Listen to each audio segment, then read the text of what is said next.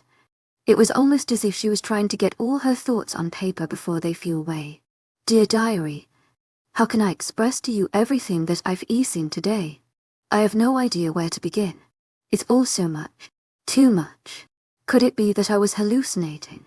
They say that if you don't get proper sleep, you begin to hallucinate things that don't exist. But I'll be honest, because I know that what I saw wasn't a hallucination. It was very, very real. After school I did my usual walk home, but Elizabeth and her friends were walking many steps behind me, and with time the distance between us shortened. I quickened my steps, and theirs did also. I was hoping that the rumors I heard in school were just that, rumors. Apparently they were not, because at that moment I knew with utmost certainty that Elizabeth and her friends were going to beat me up. I know their dislike for me is undeserved, but the attention I get from the boys has made them jealous to the point of hurting me. In spur of things, I ran into the forest, which thankfully, after seeing my geared direction, hadn't bothered to follow me anymore. What I hadn't expected, though, was to find Kyle there as well. He was a few meters away from me, and I only saw his back. I hid behind a big tree so he wouldn't take notice of me, already feeling out of place. At the moment I wondered why on earth he was in the forest alone. Just as I was about to leave, what happened before me stole my breath. 𝐿𝐤𝐳𝐸 𝐊𝐢𝐳𝐸, heartfelt thanks for your unfailing patience, enthusiasm. It looked like he was bending over, but then bones protruded from places they never should. And in moments, what was once before a boy was now a wolf. 𝐿𝐤𝐳𝐸 is a werewolf, and there's no doubt in my mind that Eric is one as well. I am not jesting. Ray read the paragraph and bit her lip. Carl turned into a wolf. She remembered the conversation she had with James in the library, and how he mentioned Dark Falls diaries were full of supernatural events. No one knew what to believe, and Marcy found herself in the same box. To believe, or not to believe, deciding to leave her thoughts for later. She returned to the book at hand. Never in my life have I been so afraid as I was in that moment. In his wolf form, he turned around and looked directly towards me, and I swear to you that I saw a glint in his eyes. He knew from the beginning that I was there, and he very much wanted me to see his change. Then, he ran the opposite direction, to a destination I could only wish to know. Knowing that Kyle and Eric are werewolves makes me uneasy. If I didn't have the guts to face them before, then I definitely don't now. I dread going to school tomorrow, having to face a group of girls who detest me, and a pair of boys who curiously gaze at me. What is it about me that intrigues them so? A question with an answer I'll never know. Wish me luck. Jean Massey closed the diary, unable to read any more. Not because it wasn't interesting, but because at the mention of werewolves her mind kept going back to Cinnamon, her late-night friend. Glancing at the clock, she noted it was late and smiled. Late enough that everyone in the house was sleeping except for her. Late enough that she could sneak out. Grabbing a pair of socks and some shoes, she prepared herself to go to the park to visit Cinnamon. She had promised to see him after babysitting Haley and didn't get to do so on Sunday. Poor thing probably thought she abandoned him. Regardless, it would be better. Sometimes, you just have to make people miss you. So today would be a surprise visit. Who knows, maybe I'll catch him transforming into a human. Mercy giggled, still finding the thought of werewolves out of reach. She took a scrunchie from her dresser and tied her hair up. From her window she could tell it was a tad windy outside, and the least she wanted was strands of hair in her mouth. Finally prepared to leave, she sneaked out the house to see the wolf. Her wolf.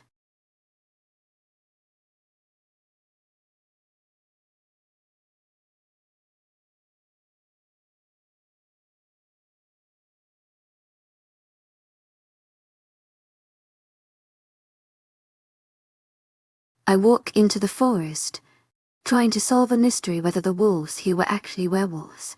17. The enchanting moon shone across Dark Falls, lighting the park beautifully and even making the rusted swing sets look enticing. The park ground was covered in small wood chips that reminded Marcy of her second elementary school's playground, where she remembered first breaking her left wrist after having a harsh landing from the monkey bars. 𝐿𝐤𝐳𝐸 𝐊𝐤𝐳𝐸, heartfelt thanks for your unfailing patience, enthusiasm. Being the person she is the moment the case came off, it was the first place she visited and ended up hurting her right wrist. Her mother never let her near them since then, and even went as far as to let the teacher know she was prohibited from playing on them. It didn't matter. When the teacher became distracted with other things, she seized that opportunity and swung past the monkey bars. No, she didn't fall an attempt, or ever after that. Third time's the charm, right?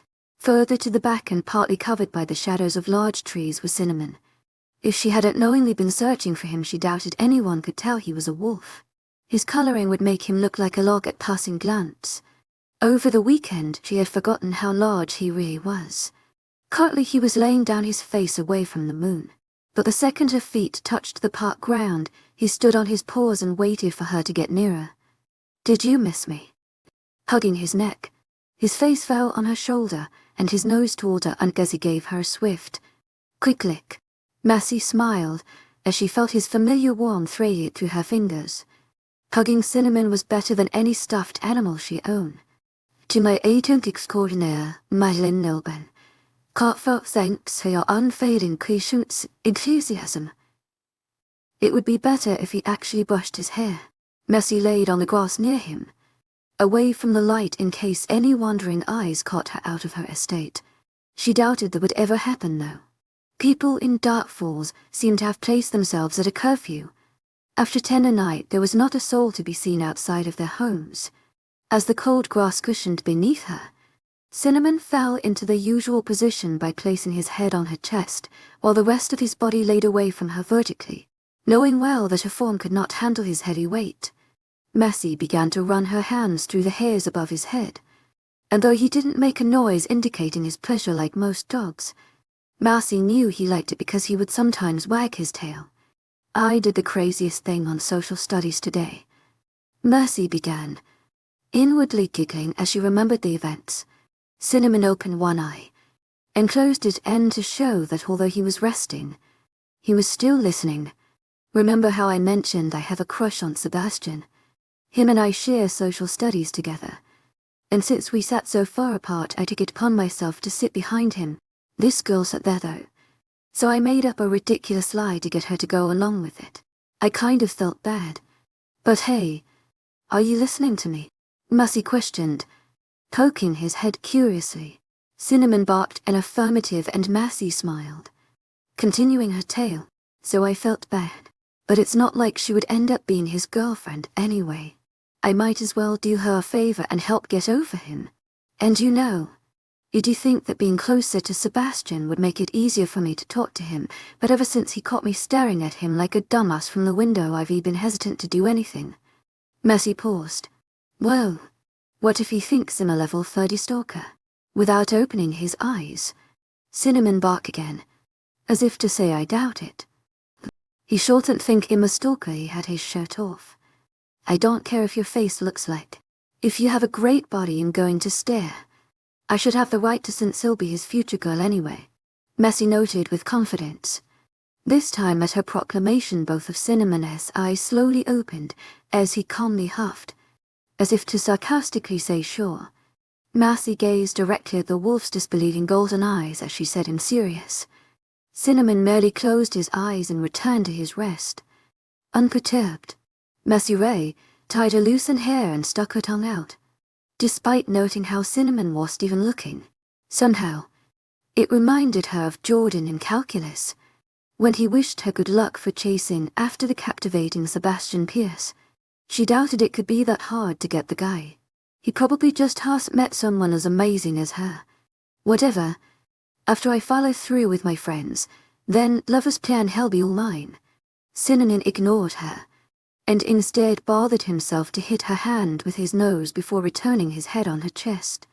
Knowing he wanted her to resume her petting, Messi restarted caressing his head. As Messi petted his head, her mind went back to Jeanette's diary, the part where Kyle shifted to a wolf. Her violet eyes fell on Cinnamon's larger than average form and pondered the idea of him not just being a wolf, but a werewolf. He was so smart. The way he listened to her and responded as if he understood everything she said, which Messi felt assured he actually did. She sighed, and wondered if perhaps he was being too hopeful. She had always been an active dreamer, but maybe this time her thoughts were going too far, too unrealistic. The day she jumped off a swing because she believed she could fly did not end very well. Being young at the time, it hurt her feelings. And her arm, suddenly getting an idea. Messi patted Cinnamon's head to get him up. His amber eyes slowly opened. Clearly he almost dozed off. "Can you do me a huge favor?" The wolf held her eyes, waiting for her to continue. "Can you give me a wolfie back ride? I've always wanted to ride a horse and you're the closest thing I've got." Without waiting for an answer, Messi got up with anticipation. Seeing he had no choice, Cinnamon stood as well and waited for her to get on. Excited, Messi gripped his neck as delicately as possible before trying to hold over his back. Keyword tried. Cinnamon was taller than the average wolf and Messi was the most flexible person around. She really had been lying to Kristen the first time she met her at the grocery store and told her she was once in gymnastics. Noticing her difficulty, Cinnamon laid on the grass to reduce the difficulty. This time, Marcy was easily able to get on top of him. She gave a happy yay, before fastening her hands on his fur. Unlike the fur on top of his head, the fur surrounding his body was much thicker and rougher. Marcy shook her head, disapproving. "Didn't I tell you to condition your hair?" she murmured, knowing werewolves didn't use conditioner. "To my agent extraordinaire, 𝐿𝐻𝐿. Heartfelt thanks for your unfailing patience, enthusiasm." Now that she thought about it, did they use shampoo? How did they even wash? As he stood, Marcy slightly wobbled, but managed to gain balance. Cinnamon rode at a slow pace, careful so as not to let the girl on his back fall. Noticing this, Marcy became impatient. "Come on, go faster." To her dismay, Cinnamon dismissed her wish and remained walking the same pace. Deciding the ride was still delightful regardless of the speed, she allowed herself to enjoy it. Cinnamon took her inside the woods, clearly not wanting to risk being at full view in the park. However, Marcy noticed he never strove to dip into the tree-infested area. Looking up at the moon, she couldn't help but think Dark Falls was the best place she had ever lived in, and truly wished that unlike the rest of the places she called home, this one would remain permanent. "Listen, honey, you can't do that. You need to stop sweating him. Let him miss you," Marcy advised. It was during lunch and she was sitting with a worried Lucy, a concerned Emma, and an "I hate Marcy Emmy." As of yesterday, and to the surprise of everyone in the table, Lucy snagged a boyfriend. His name was James. And no, it was not James Fulton from the cult. It was James 𝐷𝐻𝐸. And no, Marcy did not know how to pronounce his last name either. Apparently, Lucy and him had been texting for weeks and didn't bother to tell her friends because she felt it would be impossible to have him. Marcy thought Lucy was too adorable. She had never met anyone as humble as her. She couldn't understand how on earth she believed she couldn't snatch someone like 𝐷𝐻𝐸. Lucy was definitely cute and had an engaging personality. Yesterday, after her shift in the diner, he asked her out, and they were currently boyfriend and girlfriend. Now Lucy feels he has been ignoring her all day and has texted him 12 times in hope of figuring out what was going on. "Let him miss me, but I haven't seen him all day, and he just asked me out," Lucy reasoned. Nervous, she ringed her fingers and checked her phone for text messages. Marcy took out her nude nail polish and began painting her nails. She wanted to try it out, thinking it might go well with Sebastian's copper skin tone. "You know, in case they held hands today." Marcy giggled at hearts, but became serious again when she glanced again at Lucy's face. "You've been talking for weeks now, so the relationship didn't just start. This is a big step for a guy. Maybe he just needs a breather. If you're too anxious, you might scare him off. I've definitely seen it before." Lucy bit her lip as her eyes wandered the cafeteria around them, as if 𝐷𝐻𝐸 would magically pop out of thin air. "What if he never texts me? 𝐿𝐻𝐸 avoided me all day in the hall." Lucy's eyes fell on the table. Heartbroken. "Guys, what if this is his way of saying I want to break up? I think you should break up with him before he breaks up with you," Emily contributed. Marcy rolled her eyes. Figures Emily would be the most negative out of the group. Emma shook her head, disagreeing with Emily's word. "No, do not break up with him. 𝐿𝐻𝐸's a nice guy. I don't think 𝐻𝐸'd do that to you. And besides, I'd rather the guy break up with me than the other way around. When it comes to relationships, it's always better to be the victim. That way you can make them regret," Marcy added. Lucy gazed at her, uncertain. She sighed and returned to playing with her fingers. Marcy stared at them, slightly mesmerized. They were so thin and tiny. Every time she bent them, Marcy would slightly wince, expecting for them to break. She didn't think Lucy should be so worried about her and James. It was just a little stunt compared to what she's seen. Then again, perhaps Marcy had always been overly confident in every relationship she's been in. She had no reason not to be. Guys liked confidence in a girl, and she happened to have lots of it. Oftentimes some girls called her conceited. Conceited. Confident. They both started with the same letter. And if she was both of them, she didn't care. She preferred that over worrying herself sick like Lucy. If you've been talking for weeks side out, he decided to ask you out on a whim. Wait until tomorrow night. That way he had time to breathe. If by Thursday he hasn't called, then I will personally find him in the hall. Bring you to him. And you will tell him to stop being such a baby and act like a man. What are we? In 8th grade. We are seniors. This is not the time to play hide in, seek, Marcy assented, finishing her nails. She hoped Lucy would take her words into consideration, because she was willing to hold to every word she just said. Emma nodded in agreement. Lucy gave her a small smile, satisfied with the idea. Thanks, Mars. You're amazing, she replied. Genuine. At the compliment, the corners of Mars' 𝐖𝐨𝐥𝐼 squirked up to a big grin. I know. I knew it was just me. The table laughed at the response, and the rest of the period was spent on carefree chatter. Sniff. Marcy slammed, her head on the desk, earning a few quick glances that in moments returned to their business. Study hall was so annoying. Usually, she would ask her born, reading teacher to give her a pass to the library, where she would enjoy the quiet, more amiable area rather than the stupid classroom that, regardless of it containing at most 15 students, still felt suffocating to her. And maybe, just maybe, no, forget that, she would still hate this place with or without it if the girl were sitting next to her would stop sniffing every 20 seconds. She could actually not feel as if she wanted to hurl. But of course, her teacher had to go to the bathroom and have a substitute stand at the door until his return, probably come to his pants, and needed to clean that cucumber out, leaving poor Marcy to wait his return. Sniff. Why couldn't he, she get issue? It was right there, on top of the teacher's desk next to the fruit book. Could she be so lazy? Marcy sighed, knowing she was being a hypocrite seeing as she too could be lazy. But this was too much. Every time she made that stupid noise, Marcy felt as if she was the one eating boogers. It was so disturbing. When the original study hall supervisor returned 5 minutes and 15 sniffs later, she sighed in relief. Thank you for watching my class. Dismissing the substitute, Marcy got up with a start, not waiting for she to have as much as another sniff. When she reached his desk, he waved her off without waiting for her to begin her sentence. Knowing her daily request, grabbing her bag, Marcy gratefully left the depressing classroom and headed to the library. There she hoped to continue reading Jeanette's diary this morning. She made sure to have it in her bag for entertainment. Marcy strolled through the semi-familiar halls with boredom.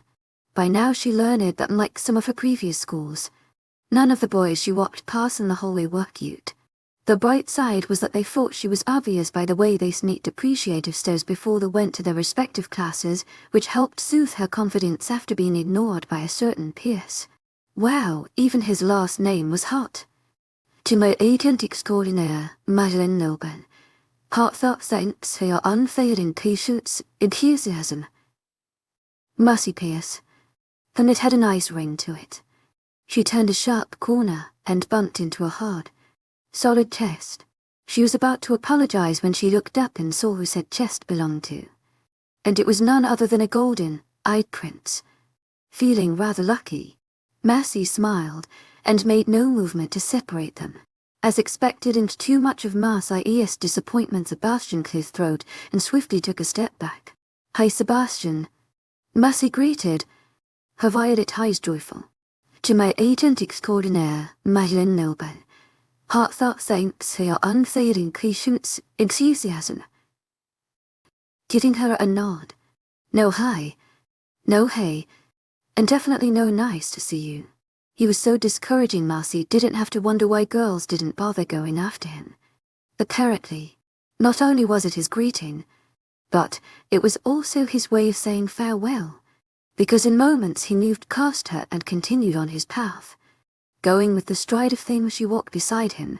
So, where are you going, Jim? Oh, is that the class you have this period? She questioned, attempting to make conversation now. Sebastian's face never once turned to her as he spoke. He only stared ahead of him. It reminded her of a shark, those whose bone structures prohibited them from turning. Do you always answer in one? Before she could finish the sentence, she unceremoniously lost her balance. She hadn't noticed that as they were speaking, Sebastian accelerated his speed and she unconsciously tried to match his. With an unusual reflex, Sebastian grabbed her waist and steadied her before she fell on the cold floor. His hands were warm and big, fitting perfectly against her figure. He sighed before finally gazing down at her.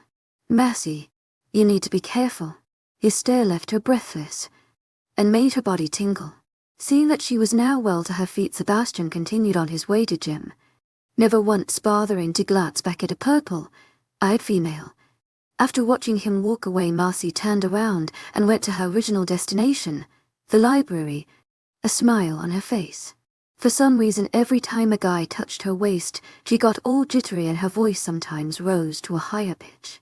Maybe because when a guy's touch a woman, there is usually for acclaim. That's why in movies, before a guy kisses a girl, he holds her waist. When Marcy entered the library, she couldn't help but hope the next time he grabbed her waist it would be to lean in and give her a kiss. If not, she could always accidentally fall into his lips. At the image, Marcy laughed, knowing Sebastian would probably be pissed. The librarian hushed, giving her a pointed look. Marcy mouthed a sorry before sitting comfortably in a small one-man couch.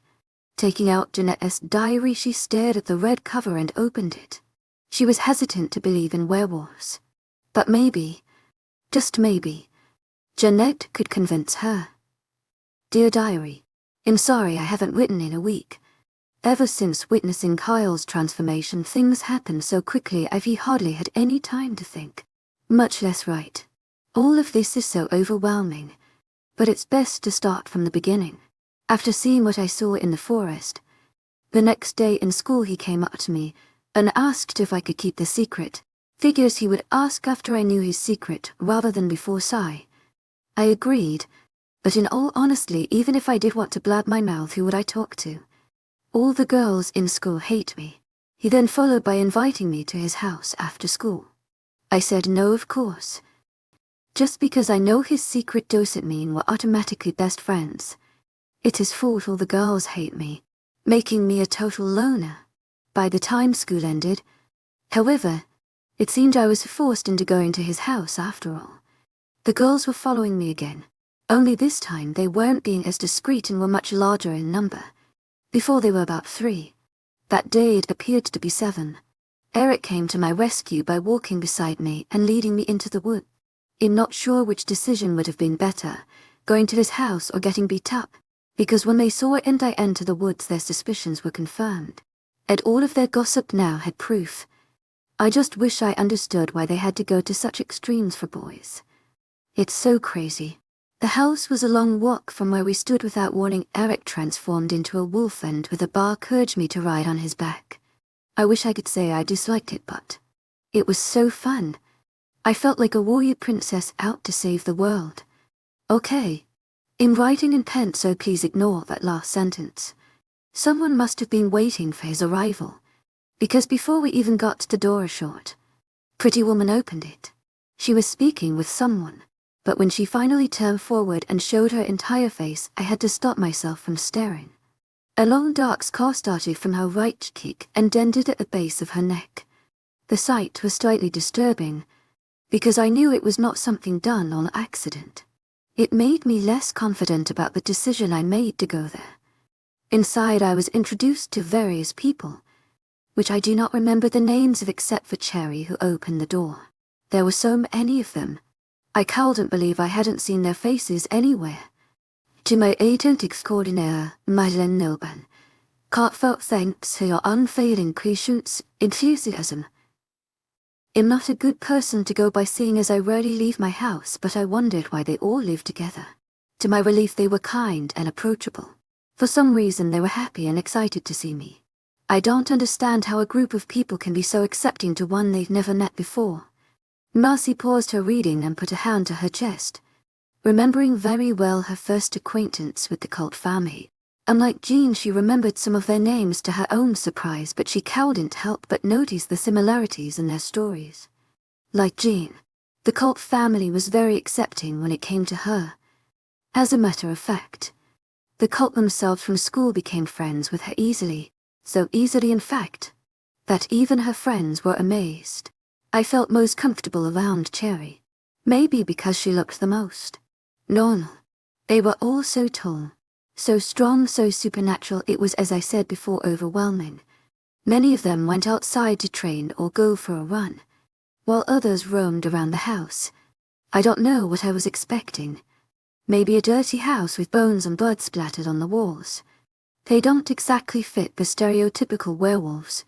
Cherry invited me to the living room to watch some television, without me knowing I had shown comfort around her.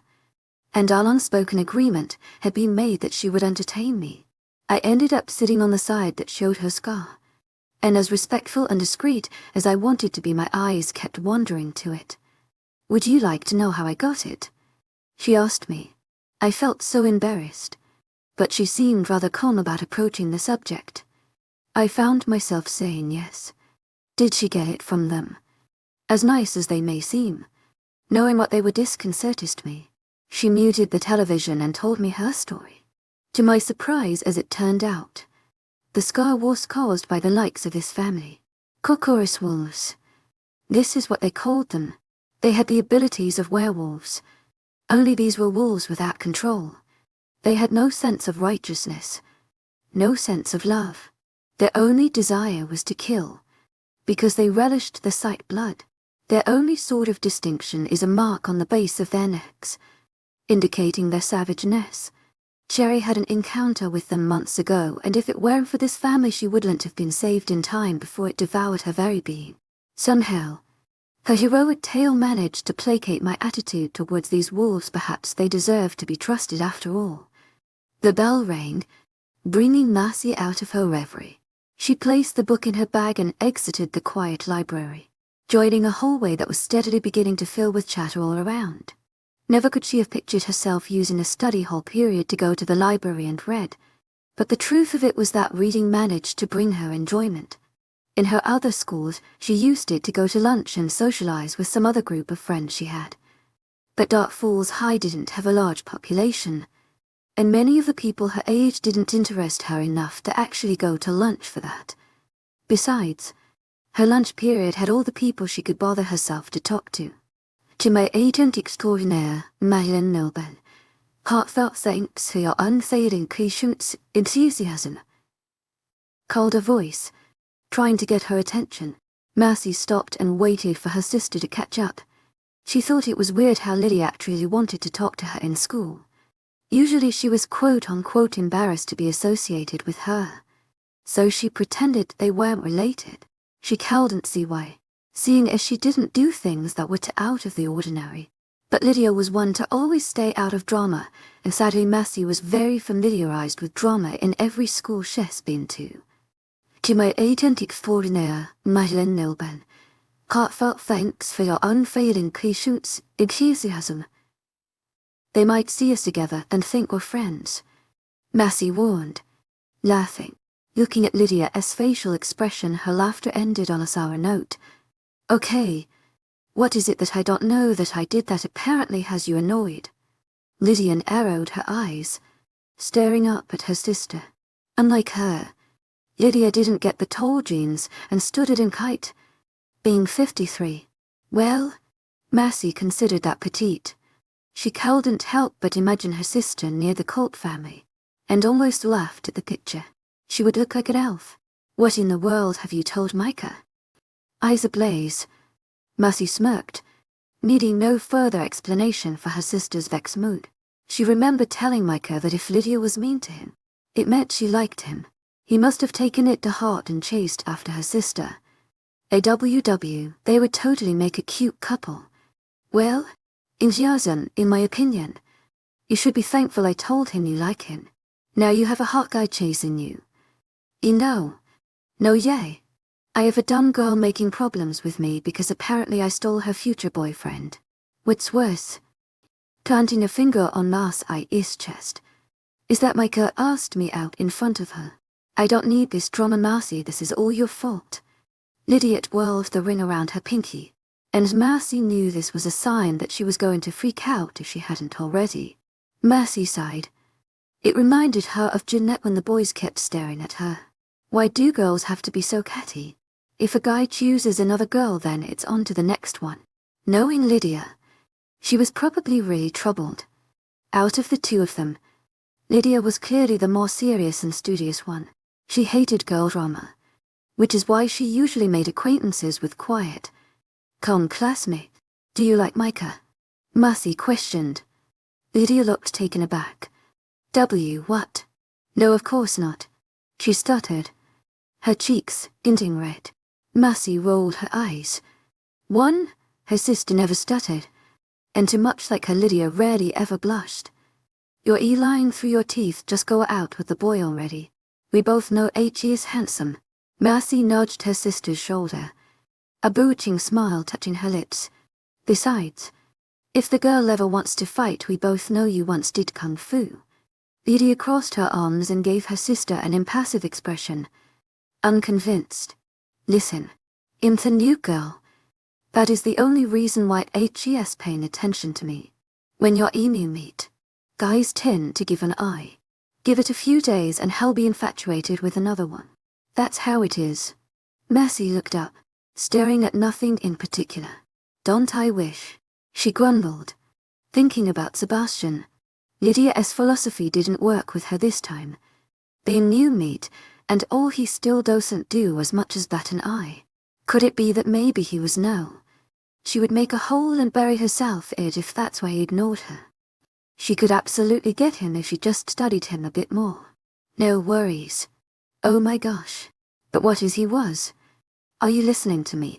Lydia hissed. Mercy blinked, pulling away from her thoughts. Of course I am. Mercy huffed, as if to say da. 𝐿𝐤𝐧𝐼𝐴 𝐊𝐢𝐳. Heartfelt thanks for your unfailing patience, enthusiasm. What did I just say? Lydia asked, challenging. Her purple eyes stared at her accordingly as she placed her hands on her hips. Why do I even have to repeat it? You know what you just said. Mercy replied. Too quickly, see. You weren't even paying attention. You never pay attention. I actually bother myself to talk to you, but you can't spare me a minute. What are you talking about? We've been talking for 57 hours. I never pay attention because you never talk to me in school. What attention is there to give? You don't even do the dishes anymore. Every time Mom finishes dinner, guess who's the one who cleans them? Me, she accused. Ms.I.'s eyes widen in disbelief. What? Who was talking dishes? In case you don't remember, I actually have a job now. Excuse me if you have to do a bit of measly dishes while I work I butt off for hours. Who was the one who last cleaned the bathroom? I did. She debated. I know. I meant before that. I did that too. Mercy cursed. Crap. When was the last time she did the bathroom? Was it that long ago? You know what? Forget it. I'm leaving because I have a class to attend to. Lydia coughed. Leave. I don't care. The angry sisters each turned their own way and stomped to class. Too angry to even notice the empty hallways. For the bell had long ago rang and class had already started. Mercy walked through the store as she looked for something appropriate for her sister. After the hallway argument, she felt mad for half the period and then felt bad for the rest of the day. Lydia only freaked out that way because she wasn't used to dealing with bad bitches as much as she was.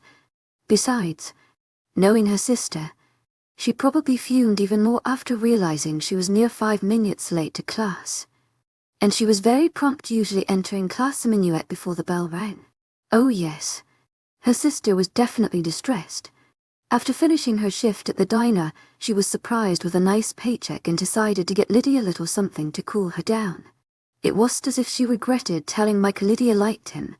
She knew he was totally her type. As always, she was right that blushy got asking her about her feelings for him confirmed it. And she needed no other words to know her sister liked him. 𝐿𝐤𝐧𝐼𝐴 𝐊𝐢𝐳. Heartfelt thanks for your unfailing patience, enthusiasm. Being the way she was, she would probably deny it, give poor Micah the wrong impression. Who would have thought that in a place known as Dark Falls, Mercy would chase after a guy while her sister would be chased by one? It was better that way. 𝐿𝐤𝐧𝐼𝐴 𝐊𝐢𝐳. Heartfelt thanks for your unfailing patience, enthusiasm. Lydia would never bother herself to go after a guy anyway. For Pete's sake, her sister shied away from relationship as if they were some sort of plague. She hoped Micah could show her the good sides of love. It would definitely make her less uptight. God knows she needed it. The little store she's searching through was called Dark Falls Gift Shop. Apparently, everything in this town had Dark Falls in front of it. As if people didn't already know where they were. Dark Falls Diner, Dark Falls Supermarket, Dark Falls Post Office, Dark Falls 𝐊𝐥𝐼𝐬𝐷 what? Oh hi, what are you doing here? Massey greeted, surprised to see her crush in a gift shop. She was curious as to who he could be buying a gift for. He didn't look like the type. Hello, he replied in his usual monotone voice. She didn't know how to describe it. It was as if he was flat out mean and said don't talk to me. But he wasn't encouraging a conversation either. His distance from the door suggested he had seen her long before she noticed him and just didn't bother saying hello to her. Massey returned to look for Lydia a gift, expecting no further explanation than the simple one, which he received. Massey picked up a silver ring, but on further thinking put it down. Lydia had enough rings as it was. It was her favorite type of accessory. In buying Kristen a present, it's her birthday tomorrow, he finally said, clearing his throat. Massey had to stop herself from giving a full-out grin. It was an entire sentence. A www. That's really nice. I didn't know it was her birthday tomorrow. Massey blinked, waiting for him to ask the question back. It was only the proper thing to do. Sebastian sighed, as if knowing what she was thinking, and asked, "Why are you here?" Me and my sister got into an argument, so in buying her a gift to still the waters, Massey confided, picking up a charm bracelet. She gazed at it, considering. This was silver also, with only one charm. It had hidden openings in case someone wanted to add more, but Massey decided this would be enough. She could get her charms to add whenever they got into more arguments. What do you think of this? She held her arm up high in order for Sebastian to see it eye to eye. He looked at it, not knowing what to say. Yes. But it sounded more of a question, for the first time, rather than a blank expression he usually sported. Pierce looked uncertain. Massey almost giggled. He looked like such a guy, not knowing much when it came to gifts yet. She confirmed, grabbing it. It was the last one there. What are you getting, Kristen? In response to her question, Sebastian fixed his eyes on the collection of colourful flowers. He was so predictable. Which one of those are you getting her? His lips formed a straight line. I'm not sure. She likes gardening and flowers. Immediately Massey cast her eyes on the roses. You should get her these. I would want these for my birthday. They're perfect. Look at it. It has purple. Purple is perfect. Perhaps she was being a bit biased, seeing as purple was her favorite color. But most people chose roses, why not something different? Sebastian shook his head. To few. He picked up a large basket on the floor full of flowers and an assortment of gardening tools. Massey looked at the price and fought a wow from escaping. Nearing Sebastian, she realized just how big the basket actually was. Being so large, Sebastian made everything look small, but the basket itself was very wide and deep. Upon closer inspection, she found some candy laying in the depths near gardening gloves. Looking up, Massey realized Sebastian was looking at her, waiting for her opinion. With a gift like this, I'm sure she'll love you forever, Massey assured. Sebastian gave her a small smile. Massey wished could have a camera and take a picture of him there. If Sebastian was gorgeous before, he was beyond breathtaking when he actually tried to be pleasant. She could only imagine how amazing he'd look if he actually gave a full-blown smile. Thank you. Sincere. Sebastian took the basket to the cashier and waited to be attended. Massey noticed the way his arms flexed when he placed his gift on the tall counter. Though she was done selecting an item for her sister, she decided to look around just for the sake of it. She didn't want to wait in line behind Sebastian. They had ended on a nice note, and she didn't want to ruin it with her blabbing. She had reached her talking, too, crush limit after the hallway episode and their recent conversation. Who knows? Maybe next time he'll be the first to say hi. Goodbye, Marcy, Sebastian said, as he passed by her and calmly exited the store. Bye-bye, she stuttered, and followed by smacking her face when he was out of sight. Bye-bye. Hopefully he heard it as B-U-H-bye. She ambled to the cashier and gave him the bracelet. Happy that this time Pierce said goodbye. Marcy gave a high-pitched squeak when she flicked away a slimy substance from her feet. It was no doubt a worm, an idea which had her make gag expressions for no less than a minuet. Though she was not afraid of insects, she was definitely grossed out by them and avoided them at all cost. In all honesty, the situation was her fault. No one in their right mind would wear flip-flops for a forest walk, but coming here was so out of the spur that thinking footwear was not the first thing at mind. Marcy didn't know what she expected to find here at this time. All she knew was that she needed something. Anything to confirm an idea about werewolves. Real or not, she didn't care. Just something to tip off her rising curiosity. As expected, Cinnamon was there at this hour. It was far too early. Usually she was with him around to her. But right now it was 11:28. He was most likely in some case sleeping. Stepping more carefully this time, Marcy navigated deeper into the dense forest. A part of her was scared, and very paranoid of the dangers that could come upon her here. Yet another part was filled with pride. She was always known as a courageous and outgoing type, never afraid of anything, and she wanted to hold on to that. She swallowed a yelp that threatened to escape due to the passing bird. Everything seemed louder here. The creak of every fallen branch she stepped on, the howling of owls, and even some mysterious crawling.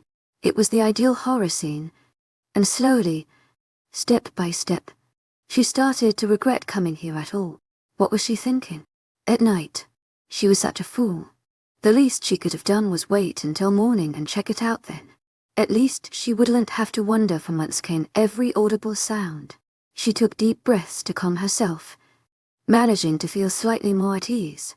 She was thankful that her eyes were adjusting to the darkness, and that the moon was able to penetrate through the openings of tree branches. The forest looked beautiful. You sure are. Marcy screamed at the sudden voice and jumped behind the nearest tree. Her pitch only rose higher as she realized she walked right next to the perpetrator. Impatient, the obvious male specimen harshly covered her mouth. His eyes looked like frozen ice, piercing through the darkness. Her fright held her completely paralyzed. All she could do was stare. His face moved back an inch, accessing her. The inch was all she needed for him to fall into the perfect angle where the moon could freely expose his facial features. His nose was short, but wide and large, seeming to dominate his entire face. His lips, on the other hand, were thin, almost invisible. It wasn't until a set of growling teeth showed that Marcy noticed the monstrous size of his mouth. In response, her hands shook violently as her eyes widened in horror. This reaction piqued his interest even more. He roughly brought her body closer to his, exposing Marcy to his reeking smell. It reminded her of death. His fingernails dug deep into her thin shirt, making her wince in pain. This was enough to wake her from her stupor, and with all her might she kicked him. He growled loudly, his eyes becoming large and savage. Marcy took the opportunity of his weak and hold to heave another kick and run as fast as she could.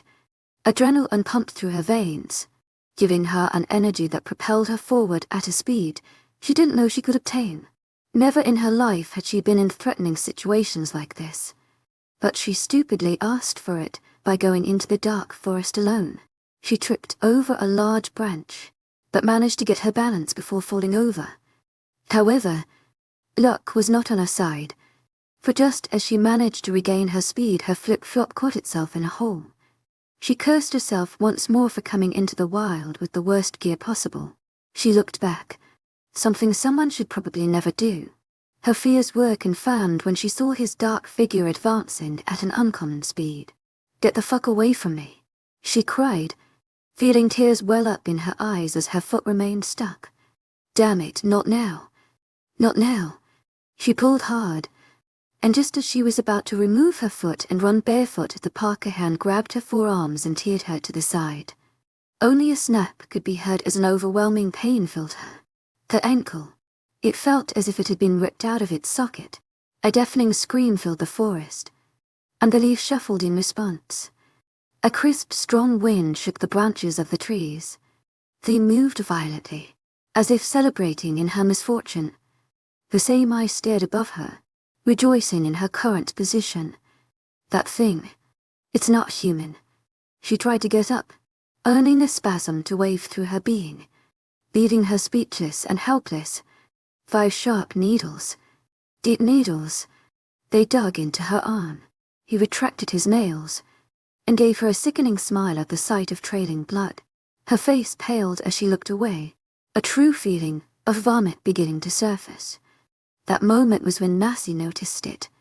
It was as if destiny had prepared for her perfect picture before she died. Their only sort of distinction is a mark on the base of their necks, indicating their savageness. Jeanette's handwriting flashed before her eyes. 𝐶𝐞𝐬𝐬, she whispered. Her heart hammering hard against her chest, it felt as if it would spill out in any minute. He laughed hysterically and stood in a deformed hunch position. There was ripping and cracking. There was hissing and snapping. His skin filled with a fur that matched his distraught, seeking eyes, and his lunatic grin elongated to multiple fangs. In moments he transformed into werewolf, ending any doubt she had before about them. She grabbed the nearest stick and held it up defensively. This piece of shit could do whatever it wanted with her, but she vowed to not make it easy. She lashed the stick against his noise, earning a loud growl. Massey held it up, ready to strike again, but felt her weak hand drop, her only form of protection, as her eyes began to lose focus. She was becoming dizzy, the pain from her foot slowly enveloping her, until she could not even hold up her head. The 𝐶𝐞𝐬𝐬 bared his teeth and stepped closer, his eyes transfixed at her bloody arm. She wished she could grab his neck, twist it, kick on his face and jump on his body as if it were egg. She tried moving, but even lifting a hand took so much effort. Where did all her strength go? There was so much pain. The 𝐶𝐞𝐬𝐬 opened his mouth wide, ready to devour her. Massey closed her eyes and hoped it would give her a painless, quick death. Suddenly, a swift breeze passed over her body, and when she opened her eyes, the wolf was no longer there. In a moment she heard the growling. She forced her head to turn and felt tears of gratitude immediately fall down her cheeks. It was Cinnamon. He was fighting against the monstrous wolf, managing to easily overpower him. Her dazed eyes could only see a blur of quick movement, grey against shimmering brown. In mere seconds no more sounds could be heard. She tried to focus, tried to stop from letting her mind slip away. The grey wolf laid still. He didn't move. It was immobile. It was dead.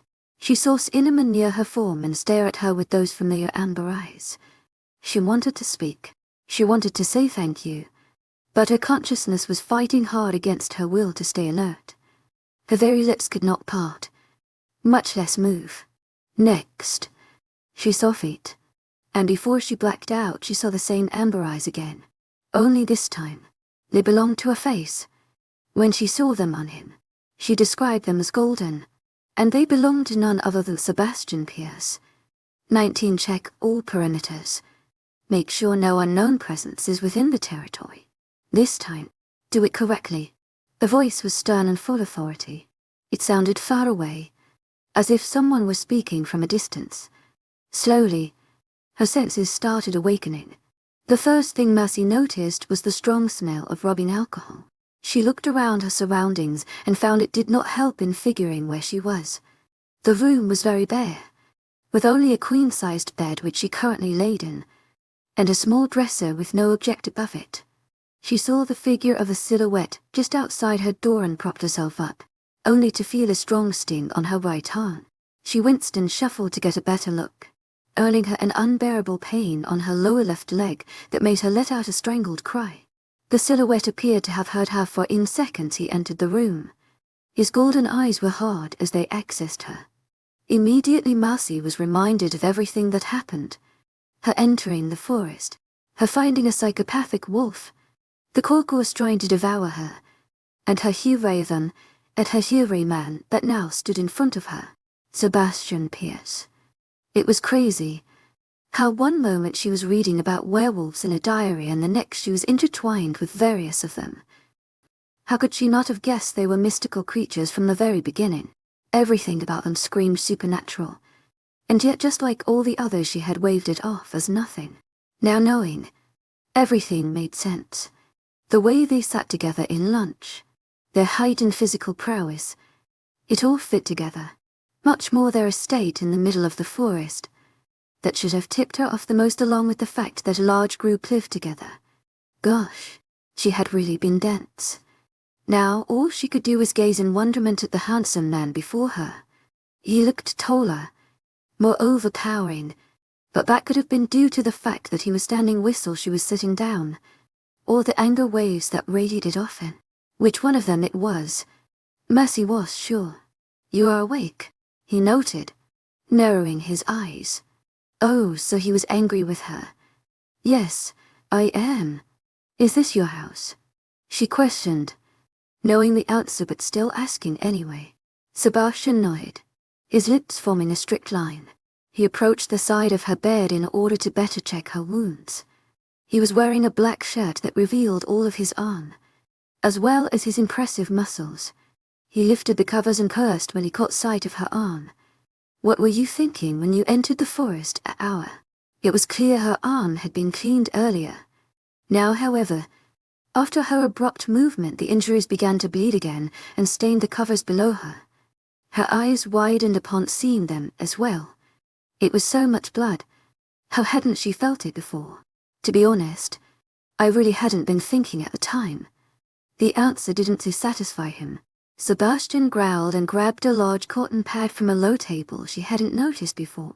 She leaned to get a better look at it, but only got to glimpse a few first aid supplies before the golden-eyed male grabbed her shoulder and stopped her. "You're putting pressure on the wound. Lay down. 𝐾𝐜𝐬𝐧𝐼𝐻𝐸 𝐸𝐴𝐻𝐸 Heartfelt thanks for your unfailing patience, enthusiasm." Sebastian took the alcohol bottle and spread it on the cotton pad. Without as much as a warning, he passed them over her cuts. Mercy hissed, reflexively pulling her arm away. Sebastian expected that and held her arm tighter. Every time the alcohol dose passed over a cut, she had a sharp intake of breath, but nevertheless swallowed her cries. She stared at him as he concentrated on her wound. The slight shock of him being a werewolf had fallen, and now it was slowly being replaced by embarrassment. All along, her beloved wolf Cinnamon was her school crush. Abashed, she looked down, letting her hair cover her face. She rarely blushed, and when she did, she never let anyone see it. All those secrets, her plans to capture Sebi, how much she liked him, all of it she had ignorantly revealed to Cinnamon. And now, to think that it was Pierce all along made her face heat up like a stove. She closed her eyes and breathed, aiming to shake away her embarrassment. There was nothing she could do to take those words back now. After he was done cleaning her cut, Sebastian quickly wrapped it, tight enough to give pressure, but loose enough to be comfortable. Finally having her face back to normal, Mercy looked up and smiled. His eyes did not soften. "Why were you in the forest?" Mercy sighed. "Well, there went the hole." And then he suddenly turned romantic dream. "I was curious," she answered honestly. "Besides, I've been near the forest during much later hours." Violet eyes stared at familiar amber-colored orbs. He knew exactly what she was talking about. That fact that he had been Cinnamon all along could not be ignored. "Yes, but you never ventured into the highly wooded areas." He pulled down the covers until she was left bare. She shivered in the cold air.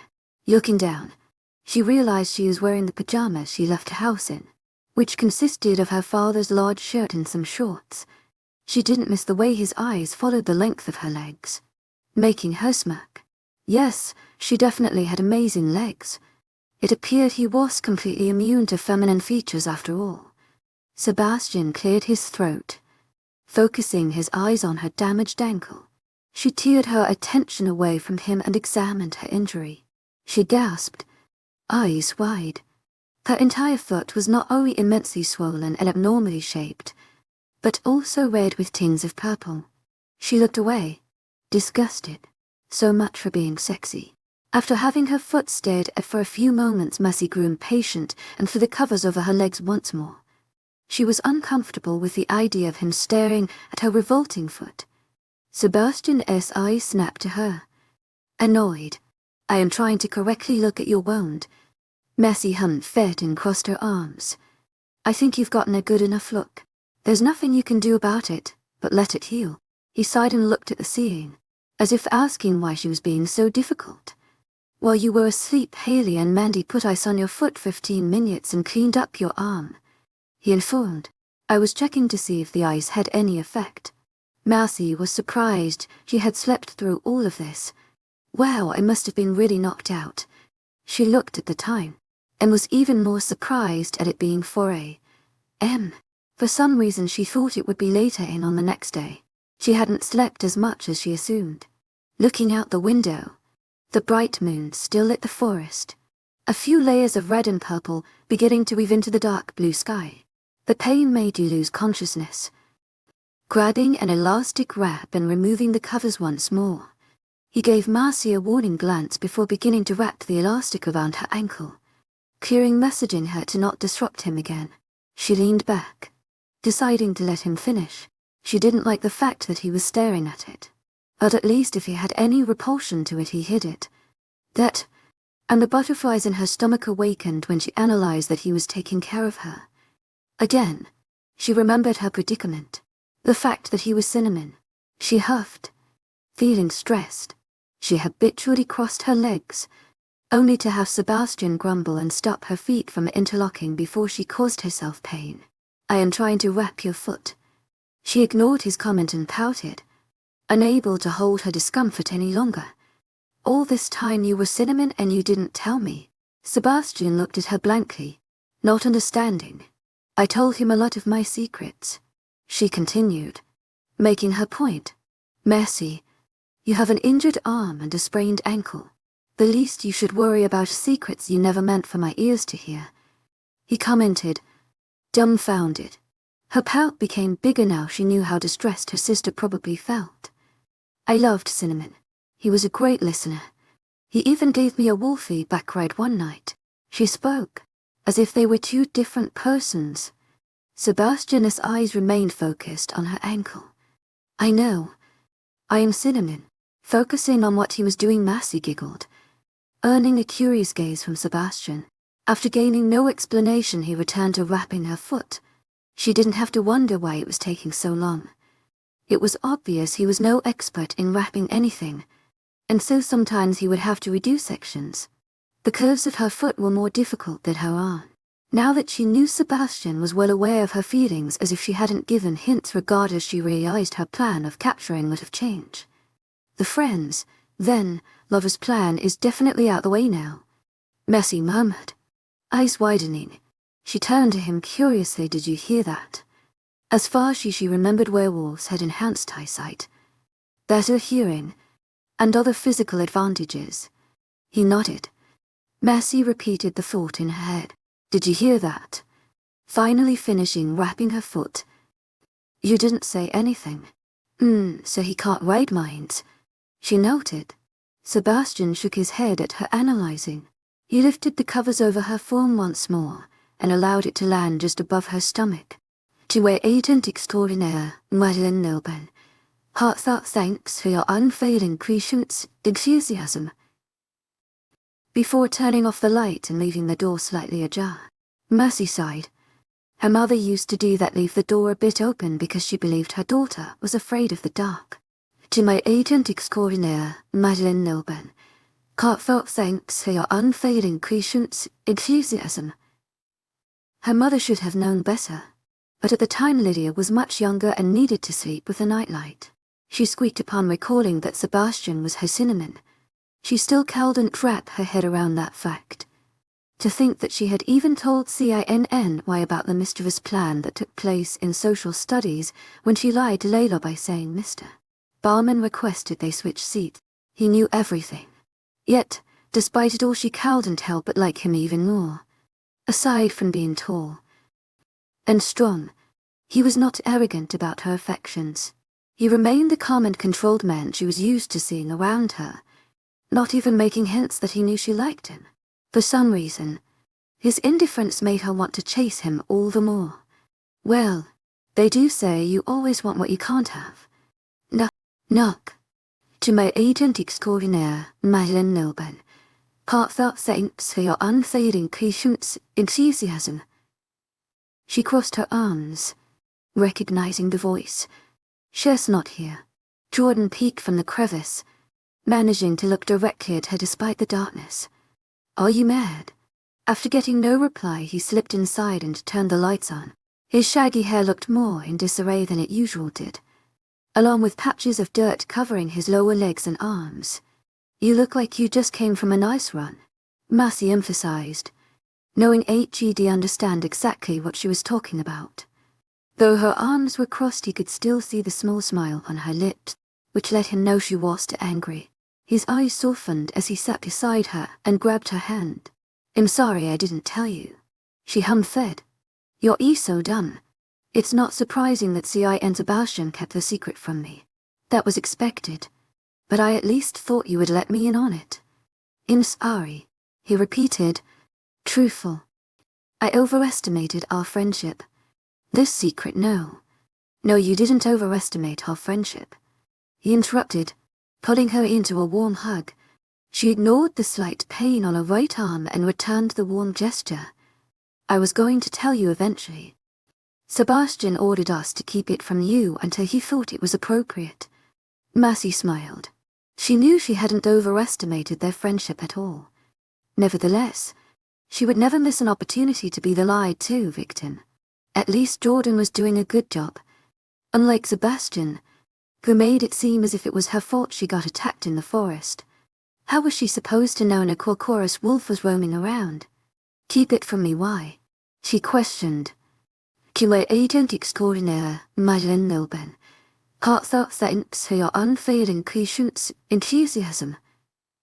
Jordan shrugged. To get you more used to us, I guess. We didn't want you to run away scared. Massey scoffed at the idea. Offended me. Scared. 𝐶𝐲. This is as easy as a chocolate bar. Jordan crunched his brows. Confused. Chocolate bars. They're easy. Massey nodded. Yes, you know. Like easy to eat. So you ate the truth. To my 𝐊𝐴𝐺𝐸𝐬 heartfelt thanks for your unfailing patience, enthusiasm. It's not like bubble gum. With bubble gum you taste it, but you never digest it. I can digest this. Jordan stared at her for a few moments before chuckling. Massey slapped his shoulder. What? Nothing. It's just you have weird metaphors. He gave her a kiss on the cheek before standing. You should sleep. Your body needs to heal. His eyes looked directly at the small gashes that marred her arm. Concerned. You mind giving me a phone though? I need to call my house before any of them wake up. My mom will worry if she doesn't see me in the morning. She related. They'll be right back. Stay here. Before turning around and exiting the room, Massey shook her head at his ironic order as she stared at her covered swollen foot. Stay here, as if she had any other option. Just moving her foot brought painful waves. The idea of walking seemed unbearable. Thinking back, Massey found it interesting how Sebastian ordered the cult to not say anything for fear of her being afraid. She hoped it was because Sebi was more interested in having her around than he let on. Especially now that she was aware that he knew she liked him. Since the friends, their lover's plan was out. It looked like she would just have to steal his affections the more obvious way. I found the house phone. Jordan supplied, entering the room and handing her the phone. I'll check on you later. Remember to rest. Thank you, Dr. Smith. Massey joked, waving him away. As he walked away, he smelled his shirt. Yes, you do need a shower, she commented, and laughed when he narrowed his eyes. Rather than answering back, he shut off the lights and closed the door behind him. Massey leaned back comfortably on the pillows. realizing just how tired she was. All that was left now was to call home and hope her mother didn't freak out. After typing in her house phone number and pressing the call button, she waited for her family to pick up. Let's see, who would pick up? Lydia, Dad, or Mom? Lydia slept upstairs by her room, so it would take a while to reach the phone, as opposed to her parents' master bedroom downstairs. Her father was a deep sleeper, and even the loudest alarm clock howled to wake the man. Somehow, her mother's soft voice could. That left her with hello, croaked a sleepy voice. Massey bit her lip. Hi Mom. To my agent extraordinaire, 𝐿𝐻𝐬 𝐊𝐢𝐧𝐰𝐡𝐢𝐬. Why are you calling the house phone? Are you that lazy that you can't come downstairs? Annoyance leaked into her voice, and Massey remembered the time she called her mother from upstairs to bring her a glass of water. It was a while ago, when she first started a job at the diner and returned home exhausted. What? No, this is not my cell phone number. There was shuffling. She assumed her mother actually bothered to check the caller to see if what she was saying was true. There was a sigh. Massey. What happened? Massey smiled. This was a good sign. Her mother wasn't angry. Obviously she cowed and gave her mother all the detail, but she would try to keep it as close to the truth as possible. Yes, that is exactly what she would do. Tell the truth, but tweak it just a little bit. I was sleeping when this guy from my school threw pebbles at my window. He told me to meet him downstairs, and I did, but only because I like him. He's really cute, Mom. We were talking for a while and I suggested we walk to the park. Then in the park I climbed a tree, but my hand slipped when I got to the very top and I hurt my ankle. Then some branches fell down and scratched my arm. And now at his house where he cleaned me up and tried to lessen the pain of my foot, which is now really swollen. Okay, so the tweaking a bit didn't work, but in her opinion the lie was passable. From the other side of the phone Massey heard silence. Her mother responded. What? Massey cleared her throat, ready to repeat her story. I said I know what you said. What were you thinking? You know you can't climb high things. You always fall, Massey. You fell off the swings in 4th grade. Do you not remember? You broke your wrist. Massey didn't bother correcting her mother on the fact that it was actually 5th grade, and that it was the swings. It was the monkey bars. Totally was the monkey bars. That was years ago. I haven't fallen off things in a long time. They'll be all right, Mom. Do you want me to pick you up? And you never told me about this guy you like. Were you planning on no? No, I was not. Massey interceded, stopping her train of thought. Now that she thought about it, the story would deem it possible that they went to the park to have sex. Good, her mother replied, satisfied. You're too young for that. None of that until you're married. What's his name? Whose name? Plain dumb. Her mother yawned. This boyfriend of yours, Sebastian Pierce, she blurted, her eyes snapping to the door, as if expecting him to waltz in. She didn't have the energy to explain to her mother that he was not. Her boyfriend. He sounds like a nice boy, her mother commented, thoughtful. Well, Massey was sure if nice was the best word to describe him, but he was definitely not mean. Cheers charming. In his own way. You should introduce him to us. I want to meet him in person. She heard her mother yawn again, causing her to yawn. Why is it that yawns were contagious? Okay, Mom. I'm gonna go rest. You should too. You're yawning a lot. Mom. Good night, honey. Call me when you wake up. Massey nodded, and then realized her mother couldn't see her. Okay. I love you. Love you too. Good night. Massey hung up and pulled the covers of the bed to her chin, groaning at the sting it brought to her right arm. Although the room had no open windows and the door was shut, it still felt chilly. Yawning, Massey closed her eyes and sunk more comfortably into the bed. Now with her nose pressed up against the fabric she could smell the lingering smell of lavender. It brought a calm, soothing effect that helped her doze off into a peaceful sleep.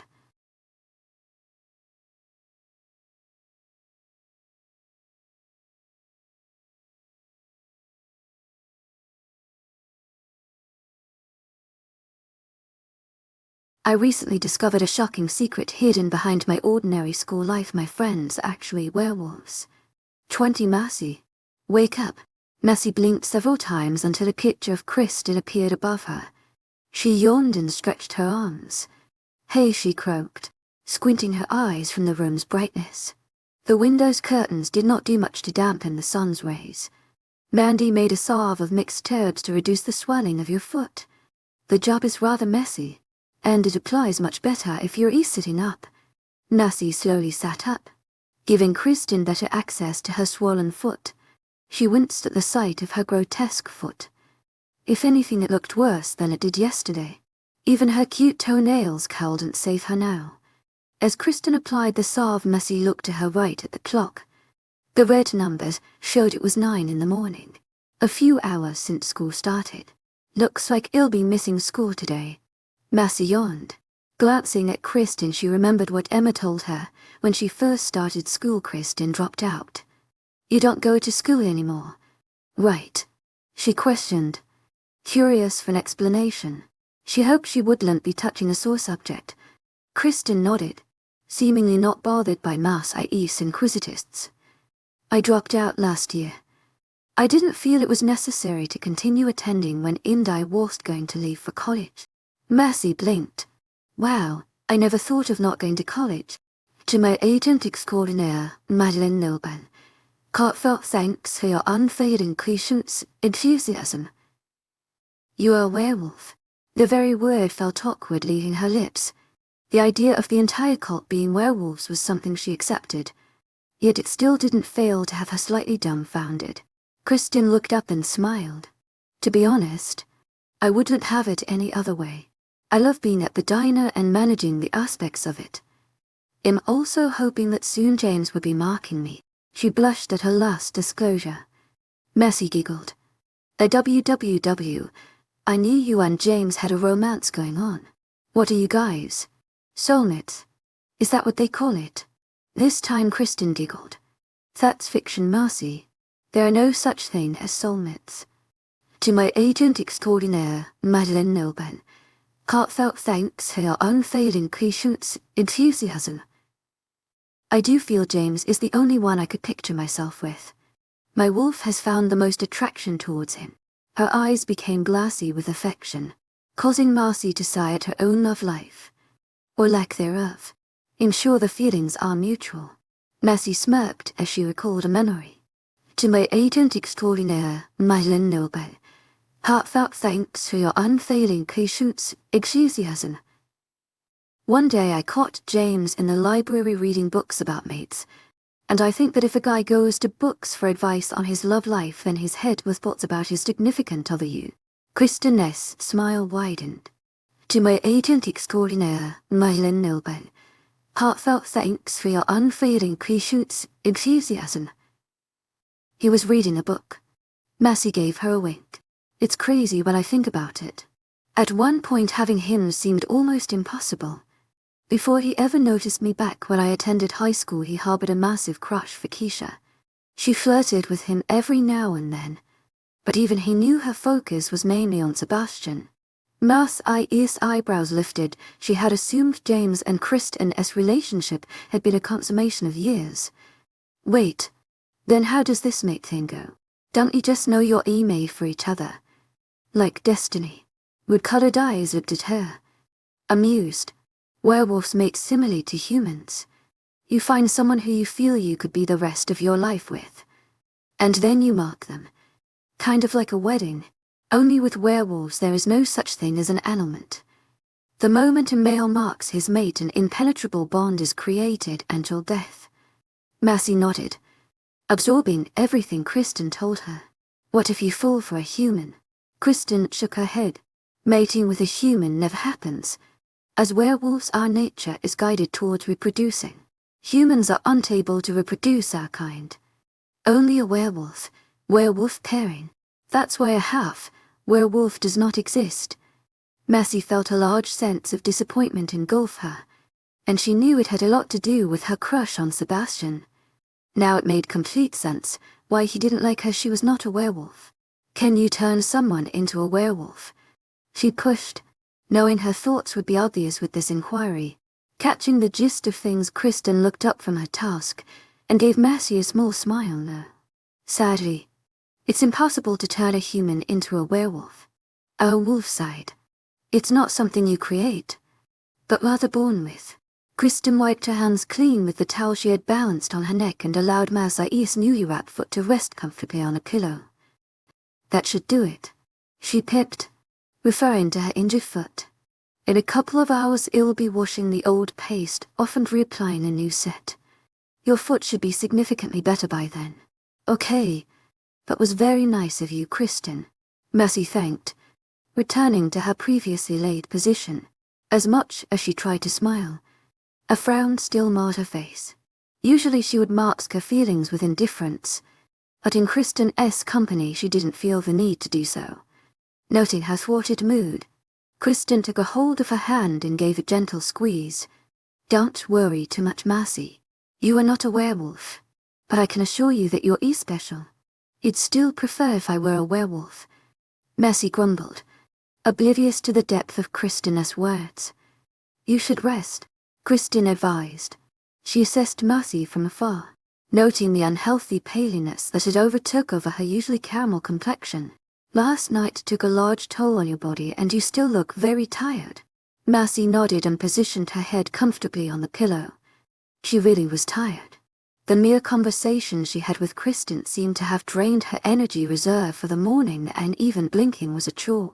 Her foot, though slightly alleviated compared to the previous night, sent short waves of pain whenever she slightly shifted. Hopefully the salve would work well. The idea of wearing crutches to school was not appealing. Mercy closed her eyes and felt herself fall asleep with the distant sounds of other pack members in the home. Surprised to notice she felt rather safe and at home in a place that was not her own. Oh, Dan. That's one fucked up foot. Shut up. Clearly she was badly injured last night. 𝐿𝐴𝐸𝐸 thanks for your unfailing patience, enthusiasm. I think all of us can clearly see that. Jordan, Smek, Noah, Jordan, Jaden, quiet. Sebastian's right. You might wake my princess up. Snort. Your princess. Where it is just commenting on how ugly her foot looked. You'll still take her. She's perfect. I said quiet. To my agent extraordinaire, Madeline Nilban. Heartfelt thanks for your unfailing patience, enthusiasm. Great. Nice job. Mercy opened her eyes to a room full of guys. Surrounding her were Jordan, Jaden and Noah, while Sebastian stood afar against wall to her right. It would be a lie if she didn't say she felt pretty darn special.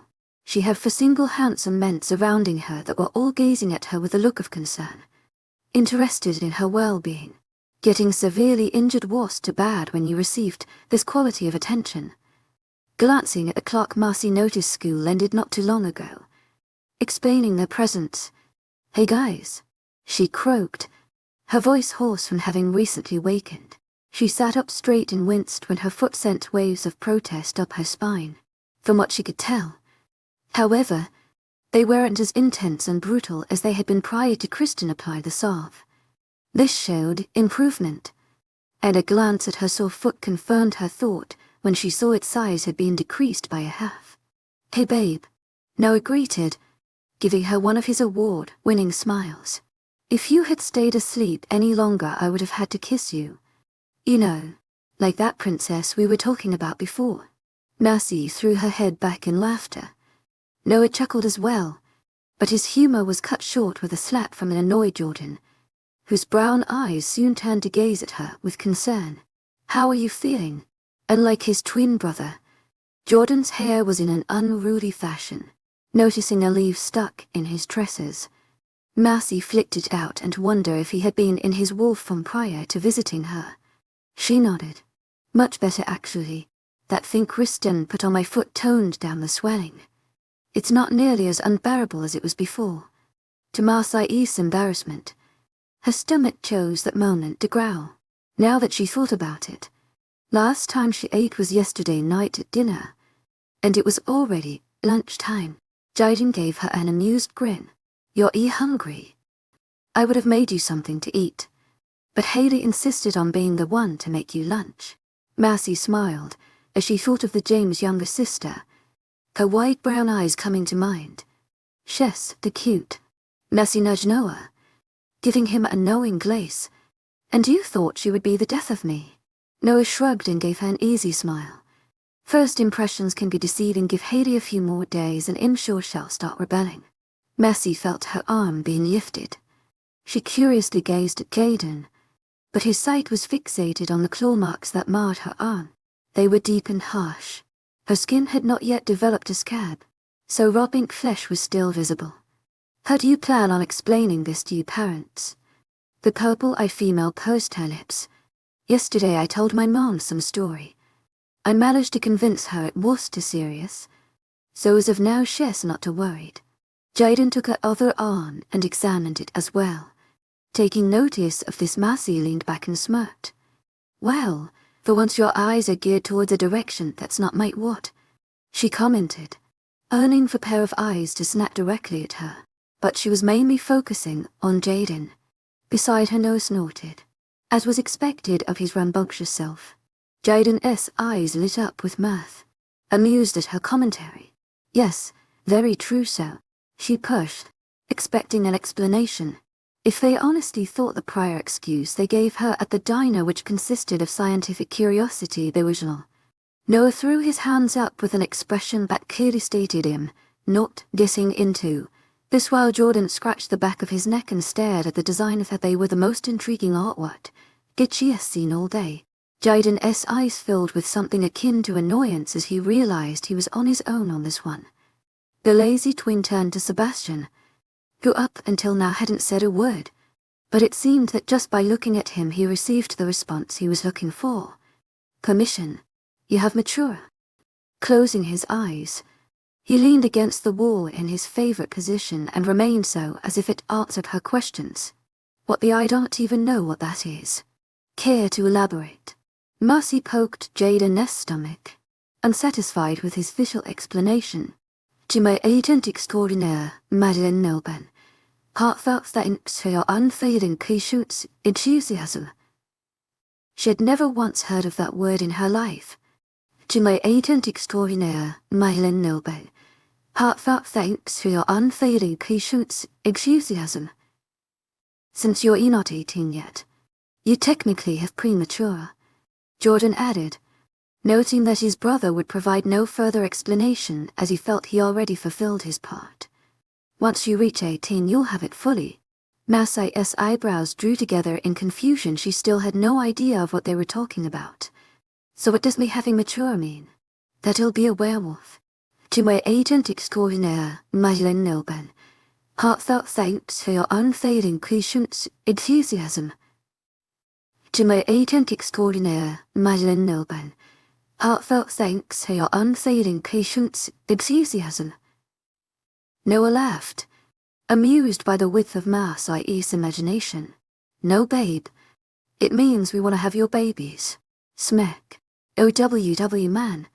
Why you gotta hit me so many times today? He gave Jordan a wide-eyed puppy look that even made Marcy want to hug him. Because you're always saying stupid shit. Jordan glared at his companion, who in turn merely shrugged at ease. He turned his attention to Marcy. Ignore what he said. What it means is that your body can do things other humans can't. Yeah, 'cause, you know, we need more baby mamas to produce other baby mamas. Noah supplied. Jordan sighed, as if too overwhelmed to even bother censoring his friend any longer. Marcy looked at everyone in her room before blinking. I still don't get it. She began to comb her hands through her hair, unleashing numerous tangles from her thick mass of black hair. She briefly wondered how crazy she looked. Her hair was probably a mess. Hey, James. Marcy greeted as she spotted a familiar mohawk enter the room. I overheard the conversation from outside. He related. The small smile that lingered on his lips let Marcy know that it entertained him. He took a quick scan of the room and stepped up to her side. He had noted Sebastian's indifference as he stayed as far as possible from the purple-eyed girl. No's obnoxious snickers due to finding the predicament hilarious, Jordan's peeved glare towards his friend, and Jaden's resigned posture. It looked like it was up to him to educate her on her situation. Mercy, you have premature. Next week when you turn 18, you'll have mature. When werewolves mate with humans they have no offspring. Our sperm, speaking in scientific terms, rejects the egg that resides within a human female. For whatever reason. 𝐿𝐤𝐻𝐿𝐬. Heartfelt thanks for your unfading patience, enthusiasm. Type seems to be the exception. Your egg accepts our genes and is able to produce a full-blooded werewolf.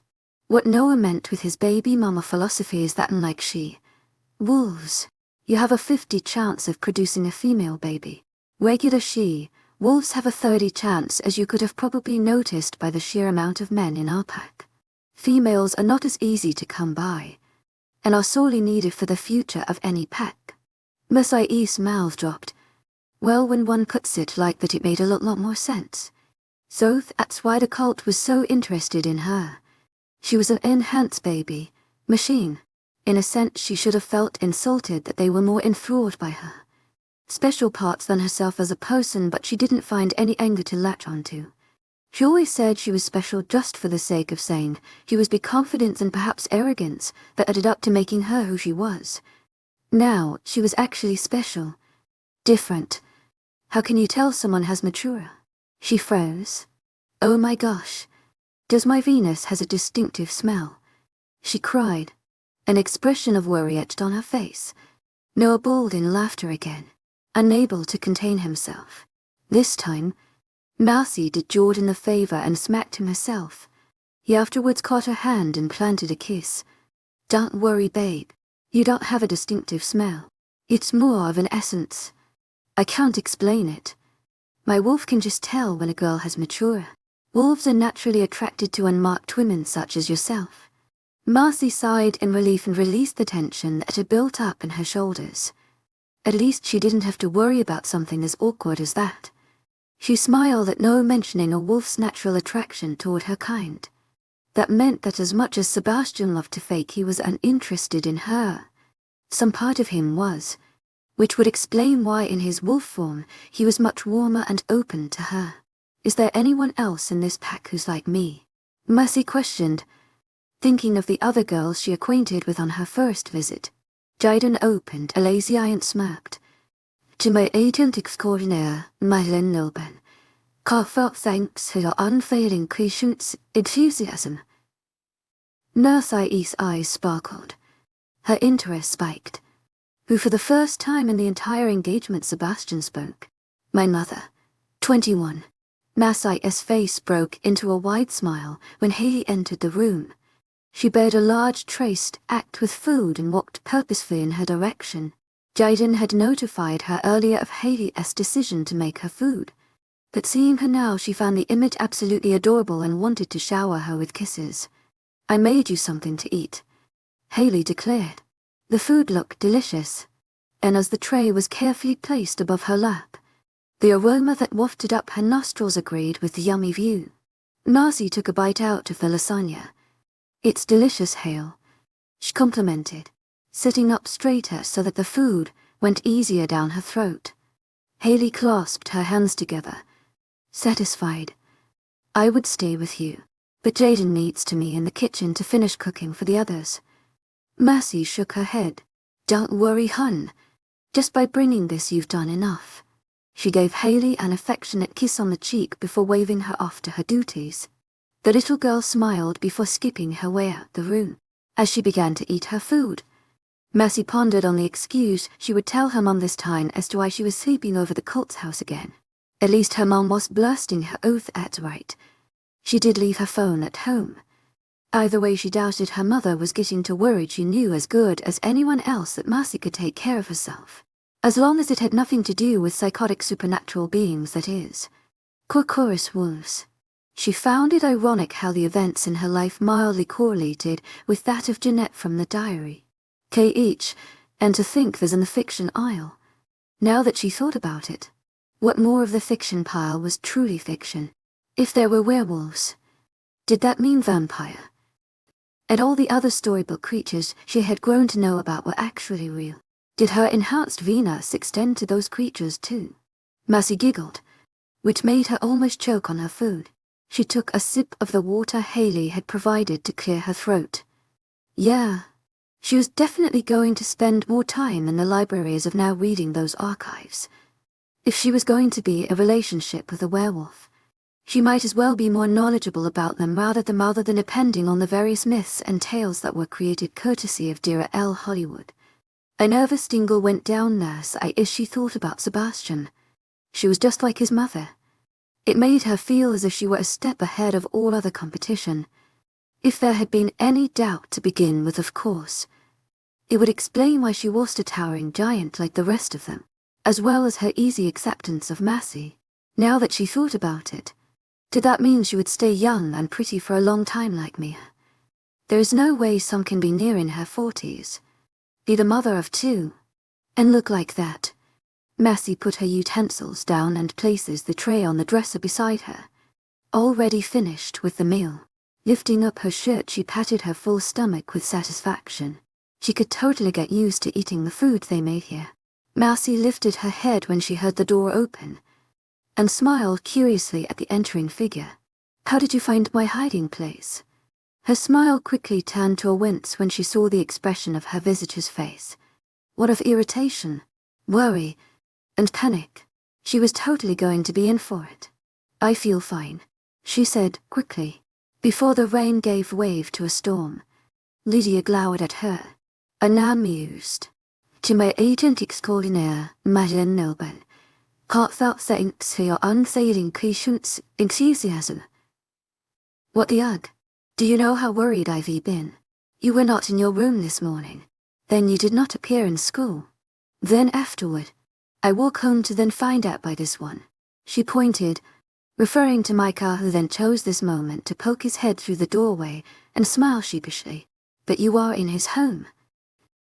Why hell? I know when. Last night. Are you insane? Yes, you are. What were you thinking? That is it. You were not thinking. And then, I have to find out that you were hurt by a dog. Lydia scolded, stomping her foot. Lydia twirled the ring on her finger anxiously as she attempted to control her breathing. Sensing her distress, Micah placed his hand over hers. Lydia visibly relaxed, but in moments her guard was up again. Micah, my sister and I need to speak about a delicate matter. Micah's eyes stared at her for a moment before he nodded and exited the room. Lydia merely continued twirling her ring, until she heard the click that confirmed his leave. She waited a few breaths before sitting beside her sister. Mercy's right side dipped at the added weight. Glancing down, she noticed Lydia was wearing the present she bought her at the small gift shop. The silver bracelet dangled of her small wrist, which made Marcy feel a little bit better. It meant her sister was mad, more so worried than anything else. Moving her gaze upward, she took into account her sister's miserable face. Last time I checked, I was the one who got herself injured. Not you, Mercy joked, attempting to lighten the mood. Lydia shook her head. I don't think you realize how badly you were injured. Look at your foot mass, she exclaimed, voice laced with disbelief. How could you be so reckless as to go out in the middle of the night like that? It was an accident. I was sneaking out to meet up with Lydia. Rolled her eyes. I know what happened, Mercy. So then you know that I fell off a tree in some branches. Lydia grabbed a pillow from beside her sister and threw it at her. Exasperated. Mercy, I do not think you comprehend the full depth of my words. I know what happened. Mercy paused. No, her sister huffed. Of course I do. Did you really think that I would eat the total bull you feed to Mom? With some persuasion and a whole lot of yelling, I managed to get everything out of Micah. Mercy leaned back on the bed, thoughtful. She certainly did not expect for that to happen, but for whatever reason it felt as if something was lifted off her chest. Oh well, in that case this makes it a lot easier. I guess it goes without saying that we will not let Mom and Dad know anything about this. They probably won't believe us in a second. If they do, since it is you who would be saying it, they'll probably hightail the heck out of this town and back to Boringville. So we will remains it. Lydia's eyes wide, and before she lowered her voice. We are in a house full of lycanthropes. Does that not mean anything to you? She admonished, returning to her previous practice of twirling her ring. It was then that Marcy realized that Lydia's distress went deeper than just her physical state. She was well aware of how smart and practical her sister was, always taking the logical approach to things. Finding out the entire cult family was actually a werewolf pack disconcerted her. They weren't the ones who hurt me. If it weren't for them, I would probably be dead by now on my foot. As awful as it looks, would be a lot worse. You should feel more at ease around them. Mercy placed her hands around her sister's ringing fingers for comfort. Lydia clenched her jaw. Did not like you. Her eyes brimmed with tears.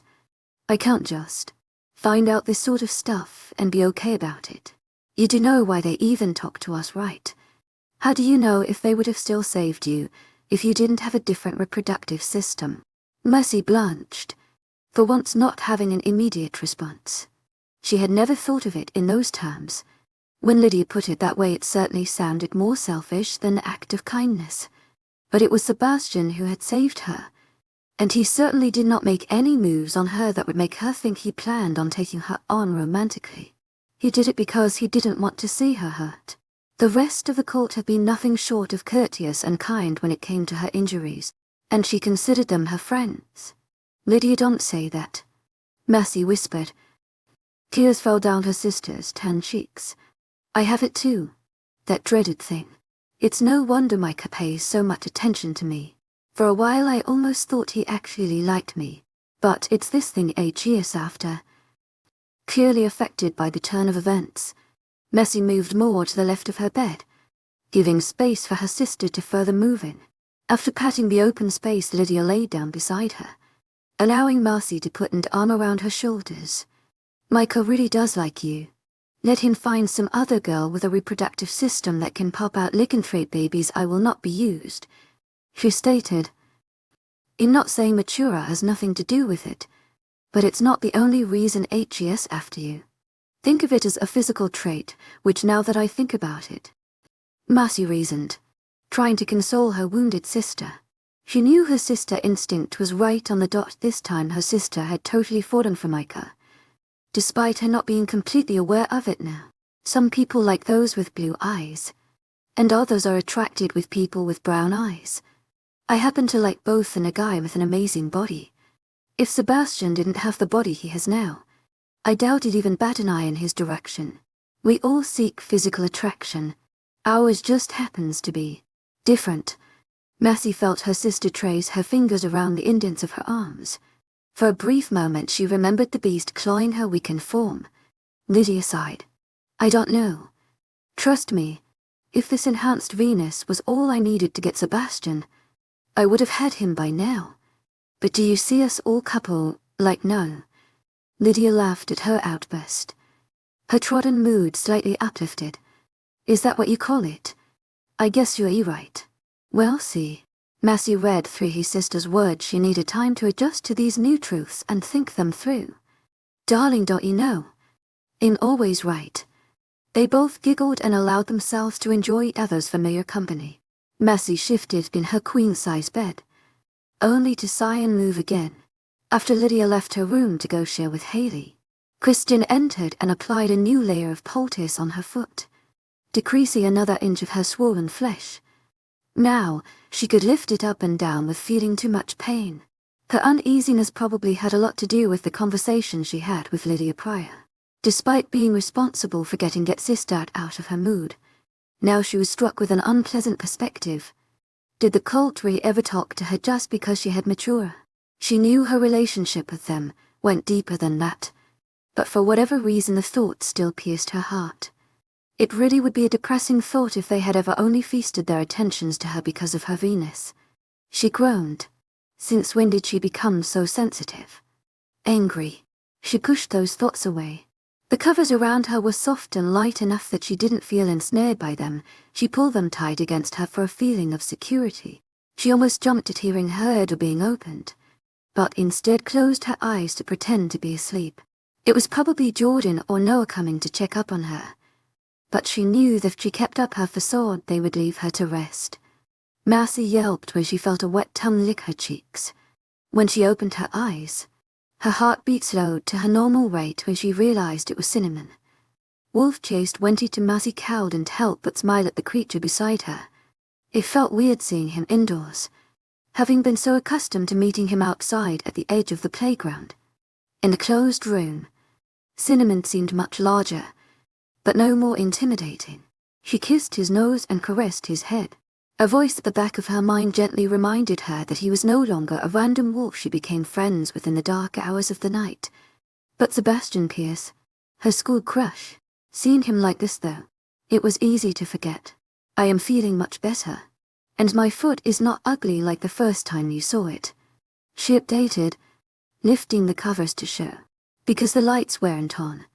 Only the moon's light from outside gave a clouded picture of her injured foot. Marcy winced. Okay, so while her foot was no longer swollen with inflammation, the colors of her foot still looked rather grotesque.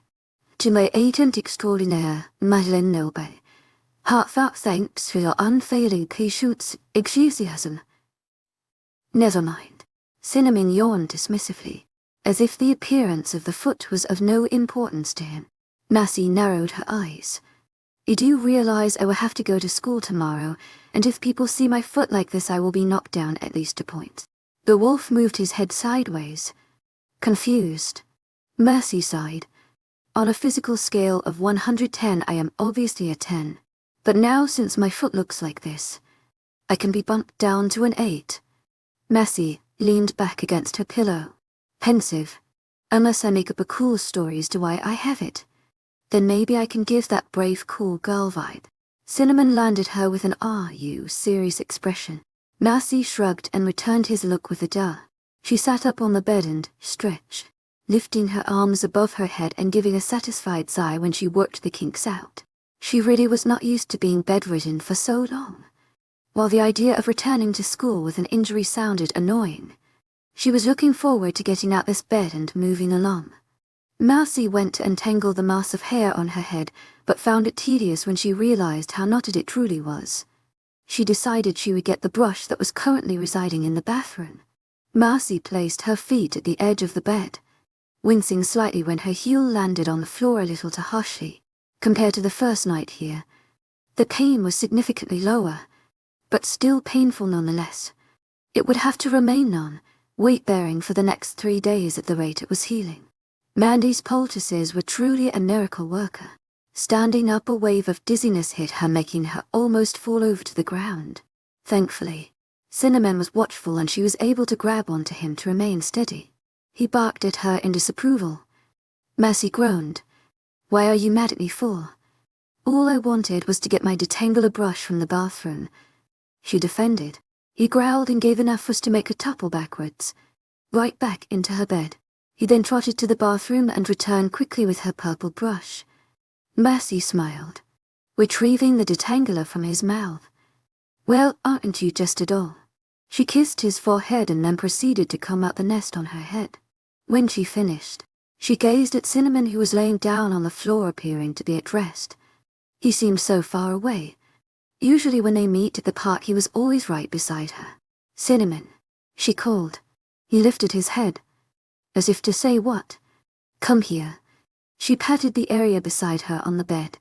His bark was shortened to the point. It was clear he said no. Marcy pouted.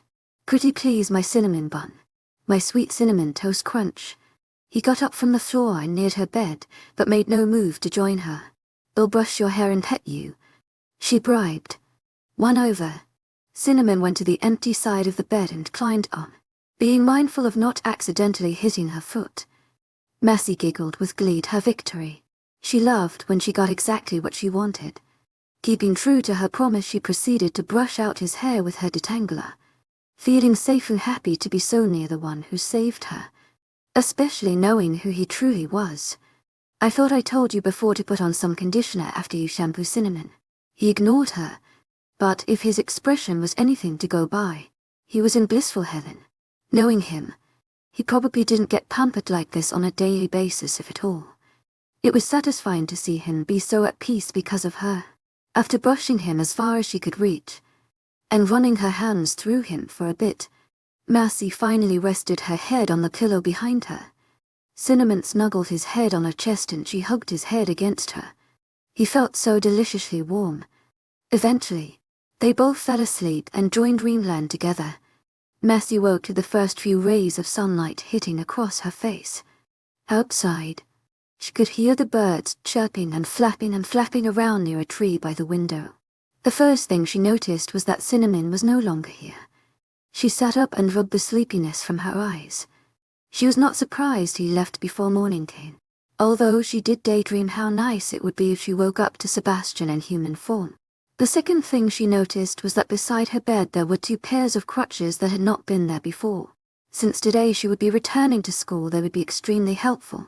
She slowly lifted herself off the bed and grabbed them, not wanting to have a repeat near, full like she had yesterday. The red numbers of the clock showed it was 5 a.m., giving her ample time to get ready. She was usually an early riser, but her body was clearly more than well, rested after being in bed for so long.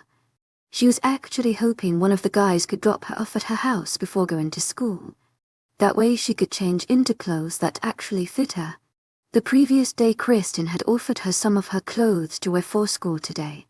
But taking note of Kristen's more generous build and her tendency to wear loose clothing, she knew they would fit too big on her. Oh well, maybe when she got pregnant with Sebastian's babies, she would gain more weight in the right places and be more curvy too. Yes, positive thoughts only.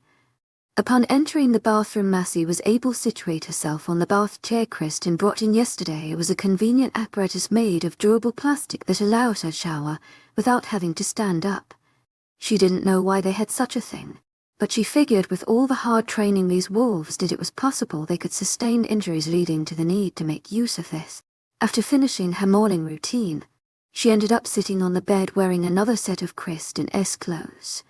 Beside her was a plastic yellow bag filled with the sleepwear from the day she was attacked. 𝐿𝐲 was kind enough to wash them for her yesterday, and she wanted to make sure she didn't leave them here. Mercy made sure to towel dry her hair well enough so that it didn't drip all over the back of her shirt. Now that would be annoying. Just as she was finishing, she heard a light knock on her door. "You can come in," she invited. Removing the towel, she lightly ran her fingers through her tresses to make sure they were sufficiently dried. They were slightly damp, but not enough to wet her shirt. The door opened to reveal Sebastian. Remembering yesterday, she gave him a playful smile. He had ignored her smile and instead chose to assess her from top to bottom, his golden eyes remaining on her injured foot for a few seconds longer.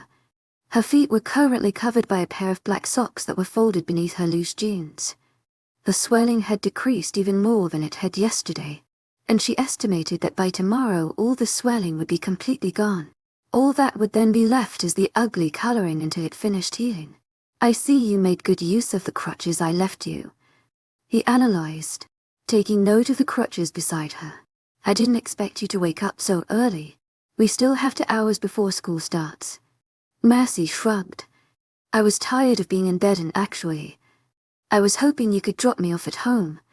I want enough time to change into my actually clothes." Pulling on the baggy plain brown shirt, Sebastian lifted a brow. "What's wrong with the clothes you're wearing now?" Putting weight on her strong foot, Mercy stood to her true height. Immediately she felt the jeans slide down. They would have revealed the top of her underwear if the brown shirt she was wearing weren't so long. "For starters, these don't fit me."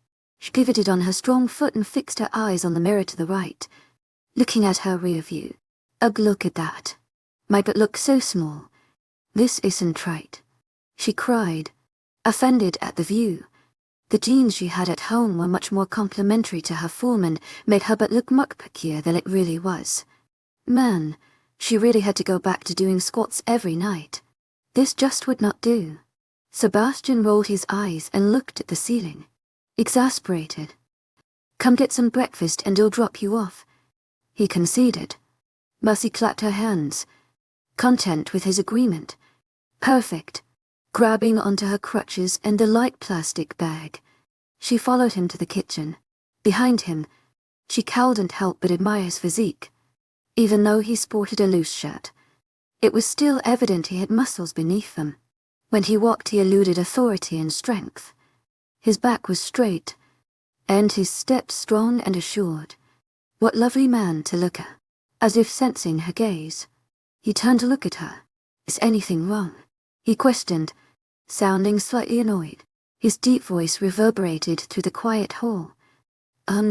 No, why would that be? She replied hastily, hoping he didn't catch her staring. Though if he did, that wouldn't be the first time, as she recalled being caught by the others when he was mowing the lawn. You stopped. Mercy looked at her spot and ahead at Sebastian. He was right. She had stopped. Their distance was much bigger than when they first began. She sighed inwardly. It was her fault he was such a fine specimen. What was a girl to do? Noticing her loss of words, he merely began walking again. Keep up. Giving her no room for an excuse. I. She joked, moving to catch up. They spoke no further after that. Even after they reached the kitchen, where she was able to see Jaden sitting at the table eating breakfast alone.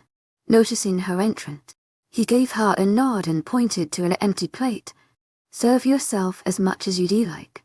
The table was loaded with an assortment of freshly cut fruits, hash browns, toast. To my agent extraordinaire, 𝐊𝐢𝐬𝐬, heartfelt thanks for your unfailing patience, enthusiasm. And bacon. Marcy sat down on an empty chair and began to fill her plate. Noticing the rather empty table, she wondered where everyone else was. Isn't anyone else coming to eat breakfast? She inquired. After gulping down some orange juice, Jaden shook his head, his shaggy hair in sync with his movement. You're a half hour early. Be thankful. Otherwise it's doubtful there would be any food left on the table. Jaden divulged, as if hearing her inquiry. In came a sleepy-looking Noah, still sporting pajama bottoms and completely topless. He yawned loudly and stretched, blinking multiple times when he noticed Mercy before giving her a large grin. Hey, princess. Coming up to give her a kiss on the cheek. Mercy giggled, pleased with his term of affection. Good morning, Noah, she replied, poking at his ABS. They felt so hard. It's been a long time since Jess felt such something this nice. Taking advantage of her distraction, Noah grabbed her fork and downed half of her eggs and a few slices of bacon. Noah, sit down and serve your own food, Sebastian ordered, sounding slightly peeved. Mercy looked up at him.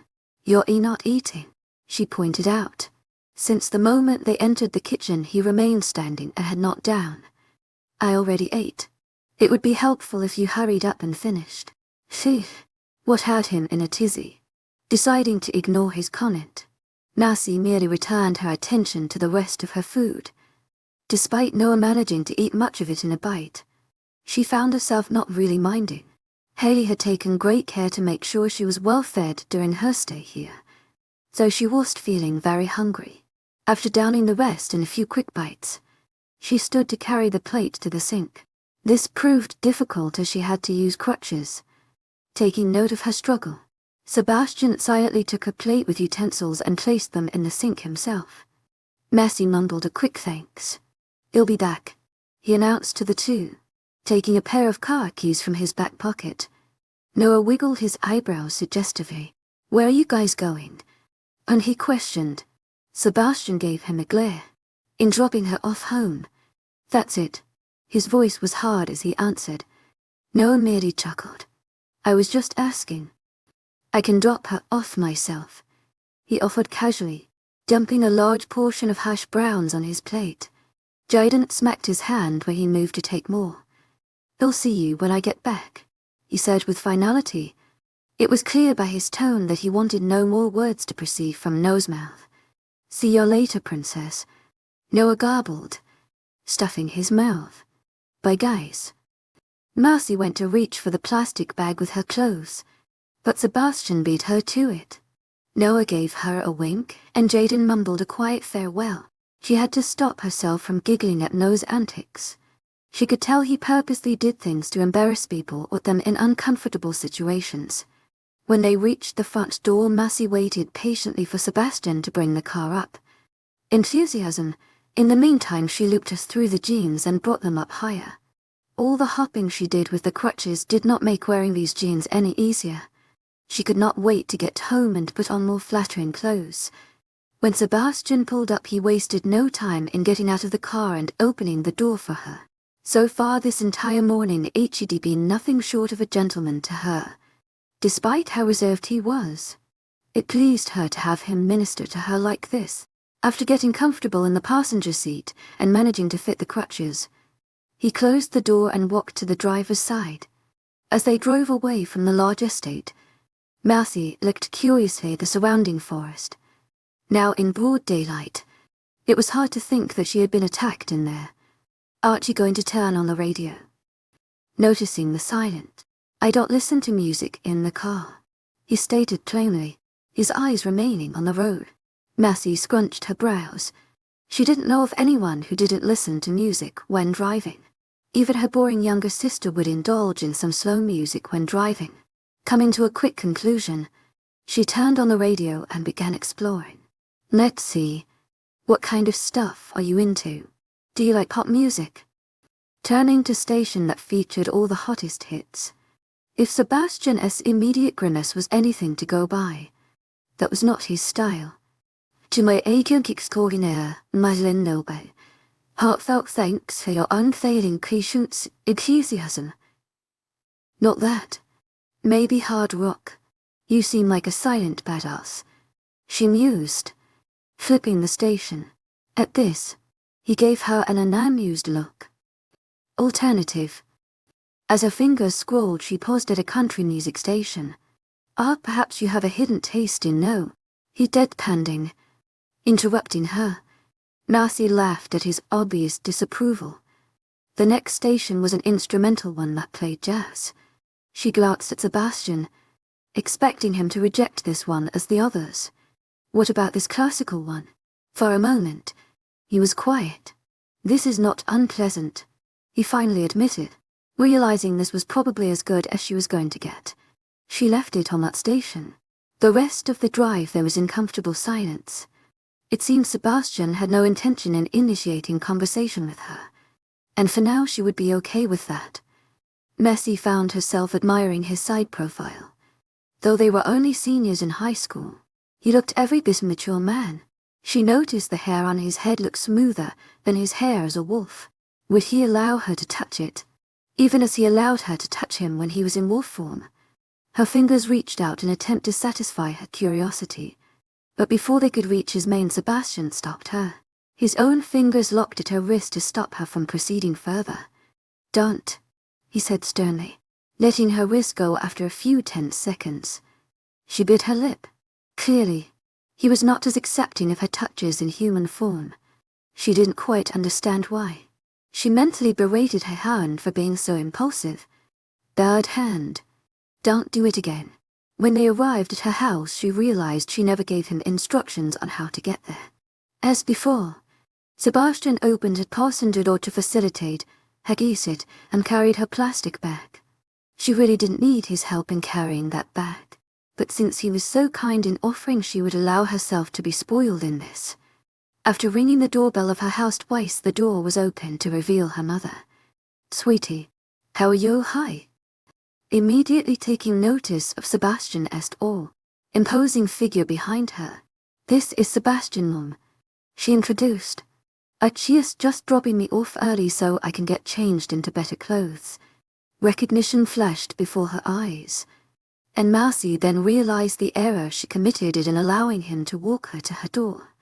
She recalled having her mom think that Sebastian was her boy friend, but that wasn't exactly true. Mrs. Wilton smiled approvingly. "Oh, so I finally get to meet Massey 𝐿𝐻'd wow," she yelled, aiming to cover her mother's voice. "Look at the time. Noah must be anxious waiting for you." "Yeah, Mom, another day. Sebastian's very busy and he needs to leave now." Right. By Sebastian, she rushed, getting into her house in one hop. The last thing she saw was Sebastian's very puzzled face as she quickly closed the door with a frenzied smile. After hearing the loud click, she let out a huge puff of air. Relieved. Now that was close. 23. Mercy expertly avoided her mother's suspicious eyes. She knew it was very abrupt the way she slammed the door at Sebastian's face. But if his attitude was anything to go by, him finding out her mother thought he was her boyfriend would cause needed problems. No thank you. She just kettled her way out of this one for as long as she could. Is there anything I should know? Her mother asked, wary of her daughter's behavior. Mercy cleared her features before giving her an innocent look. No, everything is fine. Prior to dropping me off, he mentioned needing to do something for his cousin. And just making sure 𝐿𝐲's not being held back or anything like that, she said casually, hoping to abate her mother's cynicism. Her mother continued to eye her critically, but appeared to give in. To my 𝐿𝐲𝐷𝐞𝐝𝐬 𝐑𝐞𝐝𝐬, heartfelt thanks for your unfailing patience, enthusiasm. Just remember, I expect a proper introduction for your father and I next time he comes around. There's no need to hide a relationship from us. It's not as if we forbid you from having a boyfriend. Yes, mother. Mercy conceded. Before the conversation could drag on any further, Mercy moved towards her room to change. Upstairs, she settled for a nice flattering pair of jeans matched with a casual purple top. Deciding she didn't want her hair flapping around all day as she moved in crutches, she opted to tie her hair into a high ponytail. With her hair up, she looked younger but slightly more edgy, which was the look she was going for. When she arrived in school, it was just as she expected. Her friends erupted with questions at her injured state. Oh my gosh, what happened? Asked 𝐿𝐲, eyes wide as she took in her injury. Lily's small tender hand went above her lips, covering a silent gasp. Is this why you didn't come to school yesterday? Mercy nodded, though she was thankful it had healed so quickly. Within 2 days the swelling had almost subsided. The multiple socks layering over her bandaged foot made it look bigger than it really was, but she appreciated how it served as a protective cushion.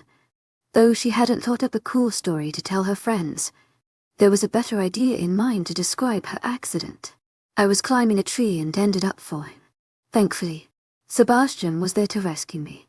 He really is such a sweetheart. It's so great to hang out with strong friends, she mentioned casually, but Mercy noticed how her friends showed immediate interest. Emily's eyes narrowed in jealousy. You were hanging out with Sebastian? She questioned, disbelief apparent in her features. Mercy smirked. She knew saying this would press some of her buttons. Lily's eyes shined with awe. Wow, that is such a fairy tale. So like a knight in shining armor. She gushed. Emma merely gaped. I don't know how you do it. How on earth did you manage to befriend him? Mercy shrugged.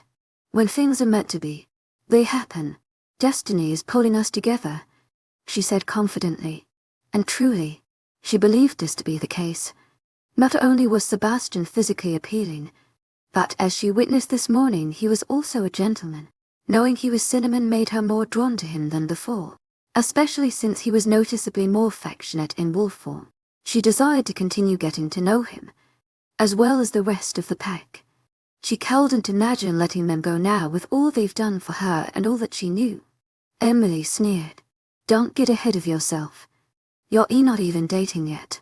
You're so cocky about something that isn't even yours. Mercy rolled her eyes. Emily had a valid point, but she trusted her instincts more. I want you to remember this day when I end up being Sebastian's girlfriend, because I won't even waste a breath telling you I told you so. Giving her a wide cocky grin. Before Emily could give a snark remark, Emma raised her hands to diffuse the rising argument. To my 𝐿𝐲𝐷𝐞𝐝𝐬 𝐑𝐞𝐝𝐬, heartfelt thanks for your unfailing patience, enthusiasm. So since you're injured, you probably need help carrying your books. They'll be more than glad to help you, she offered, successfully bringing that attention elsewhere. Mercy smiled sincerely. She had made a good choice when she befriended her at the beginning of the school year. Thanks. I appreciate it. Throughout the day, Emma kept true to her word. She carried all her supplies from class to class, even courteous enough to return with her to her locker when she realized she missed a different notebook for math and social studies. When they entered Mr. Simon's math class, Massey expressed her gratitude once more. "Thanks again for doing this. After this class you won't have to come get me. I'll ask Jordan to do it." Massey sat down on her desk and found place for her crutches. Emma nodded, dropping her books onto her desk. "No problem, girlie. I'll catch you after social studies."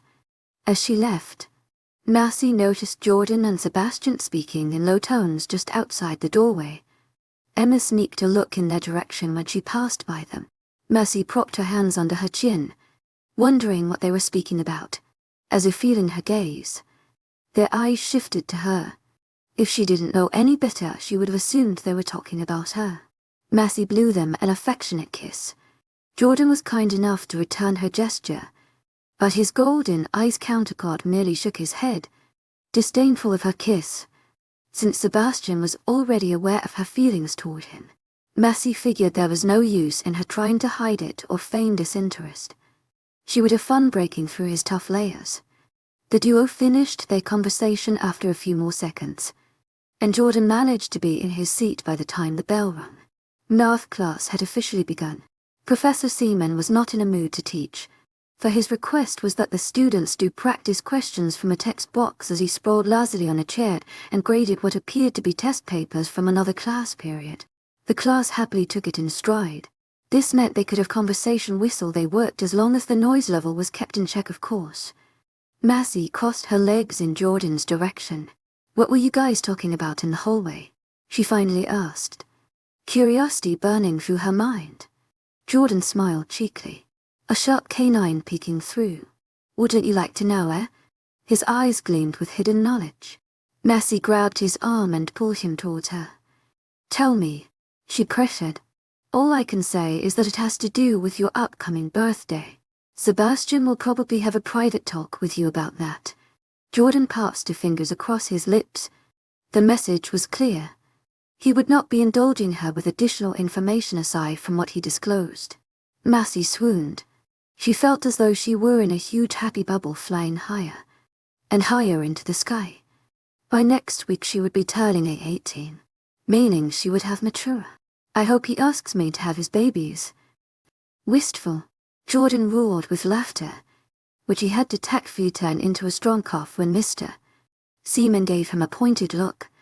Massey narrowed her eyes, offended. "Okay, will say this. Babies were not involved in the conversation." Massey felt her happy bubble pop, sending her at a most abrupt fall from bliss. "I knew that had been too easy," she grumbled, turning her attention back to the practice problems at hand. When the bell to Mr. Barman's social studies class rang, Massey didn't miss a beat and tapped the shoulders of the man a seat ahead of her. Throughout class, Sebastian hadn't as much in her direction, much less start a conversation. "Are you going to continue being a gentleman to me and carry my books for me to my next class?" Massey asked, looking at him expectantly. She knew Emma had agreed to come get her after this class, but she much preferred Sebastian's interaction. The dark-haired male didn't lift his gaze from the phone in his hand. Massey was amazed he even had one. He seemed to anti-social to be communicating with anyone. "One of your friends promised to come here and do that for you," he remarked dismissively. Messa 𝐿𝐲𝐷. When Emma said that, it had been inside Mr. Seaman's class.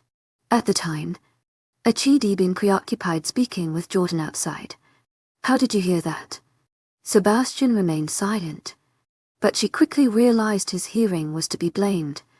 These enhanced senses were not doing her any favors. It was an inconvenient tool that smashed her plans into tiny pieces. "You really do hate me, don't you?" she found herself saying. Sebastian sighed and ran curvated fingers through his hair. "I do not hate you," he stated simply, finally meeting her eyes with his. His amber flames burned her inner core with their sincerity. "You do, otherwise you would be nice to me," she accused, her bottom lip protruding. Why couldn't he just comply with her wishes? She was used to men falling for her every whim and agreeing to her requests. "It's not even like I'm asking for much. We both have lunch after this anyway." A small smile graced his features. Have you always been this dramatic? Without waiting for a response, he picked up a few books and joined them with his own.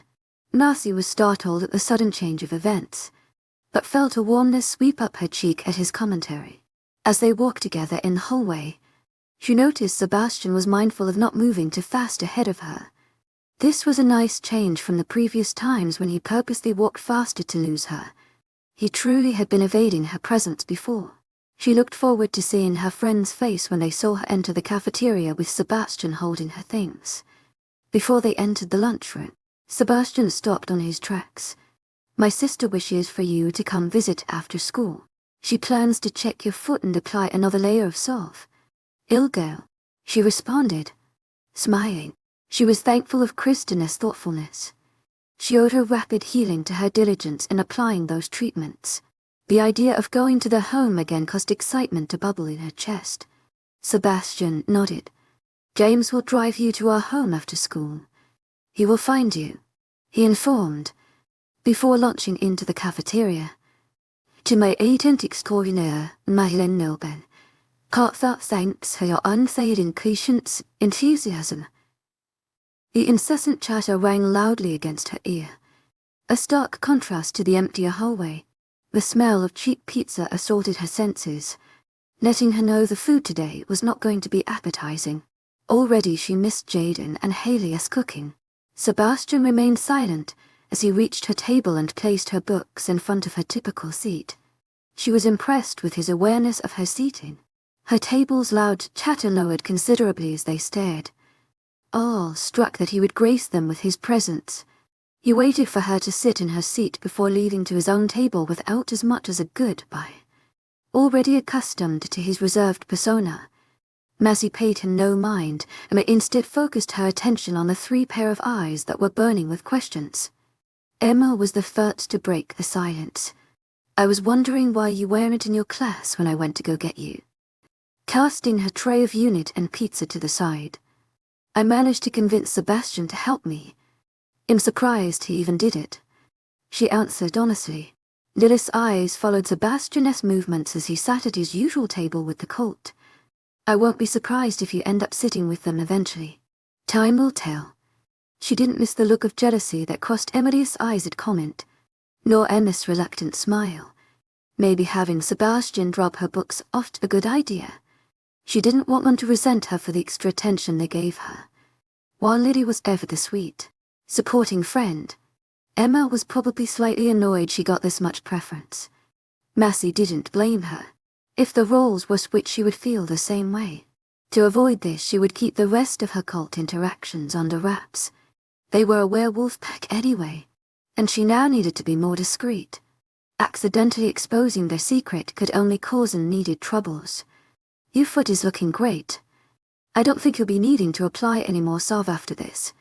The rest will heal on its own, Kristen said, beginning to cover her foot with a new set of bandages. Marcy nodded her head optimistically. One day with crutches and already she wanted nothing more to do with them. Her arms were sore from all the hopping through the halls and going up and down the stairs. And second, she was tired of having to find place for them every place she went. Their only redeeming quality was having Sebastian pamper her by carrying her books to lunch. Thanks, Kristen. I truly appreciate it, Marcy said. She began to slowly slide on the layers of black socks once Kristen finished trapping it. By now the pain had subsided substantially. This time when she stood, the pain was bearable on her feet. Walking, however, was a different story. If she tried to leverage her weight, evenly her walk became unsteady and a limp was inevitable. James stood against the wall, eyes fixated on his girl kneeling before her. His were filled with fondness and desire. Marcy, if you don't mind, I'd like to speak with Kristen for a few minutes before I drop you off home. Marcy smiled knowingly, causing Kristen to blush. 𝐊𝐢𝐳𝐸𝐻𝐿 Heartfelt thanks for your unfailing patience, enthusiasm. Don't let me stop you. They'll be looking for one of the guys to bother. Gathering her crutches, she left the couple to their privacy and headed to the living room. Save for the plump, comfortable-looking brown couches and homely decorations, Emptiness greeted her there. Fortunately, her ears caught the distant sound of movement and grunts. Deciding to follow this, she was led further back in the home to a rear door that opened to a spacious backyard. When Marcy approached this, she was greeted by a most beautiful sight. A group of males were working out. To the far right were the younger ones, and she noticed Sebastian seemed to be coaching them all into an intense exercise. To the left were the older ones working independently. She was easily able to spot the twins moving some heavy ropes against a tree. Phew. Maybe if she trained herself to do those. Using crutches wouldn't be so tiresome. Glancing at her crutches with distaste, she left them inside and slowly limped her way to Noah, who was the closest to her. "Hi, honey bear," Marcy greeted, stopping a few feet away. He was on the grass doing one-arm push-ups. Noah gave her a toothy grin. "Princess, you're not sure you should be out here, but I can't say I don't enjoy your presence." He was probably right. This was clearly a male-dominated area, and she stuck out oddly. "I came to admire the view. I am in blissful male heaven," Mercy cheered, looking at all the shirtless male bodies around her. Some of them gave her curious glances, but the majority seemed to be focused on their task. "Don't stare too much. I might start getting jealous," Noah warned playfully, giving her a wink. Mercy smirked. "My eyes are only on you, honey bear. You look positively striking doing those one-arm push-ups, so very strong," she praised. And truly he did. It made sense now why the cult was so well built. Aside from their obvious wolf genes, these people took training seriously. 𝐊𝐢𝐧𝐼𝐴 𝐊𝐢𝐳 Heartfelt thanks for your unfailing patience and enthusiasm, Noah said casually, switching to his other arm. "This is nothing. I could do these with you on my back," he boasted confidently. "Let's test that out then," Marcy challenged, moving to get on his back. Noah paused for a moment to give her time to hop on. Pressing her back against his, she laid over him and crossed her legs to condense her form, not that she really had to. Noah was large enough as it was.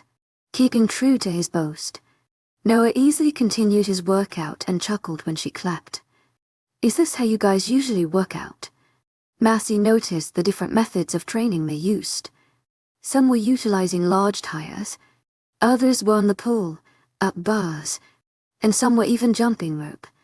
It looked like an outside gym. "The actual training begins when we start fighting." Marcy stared at the trees thoughtfully.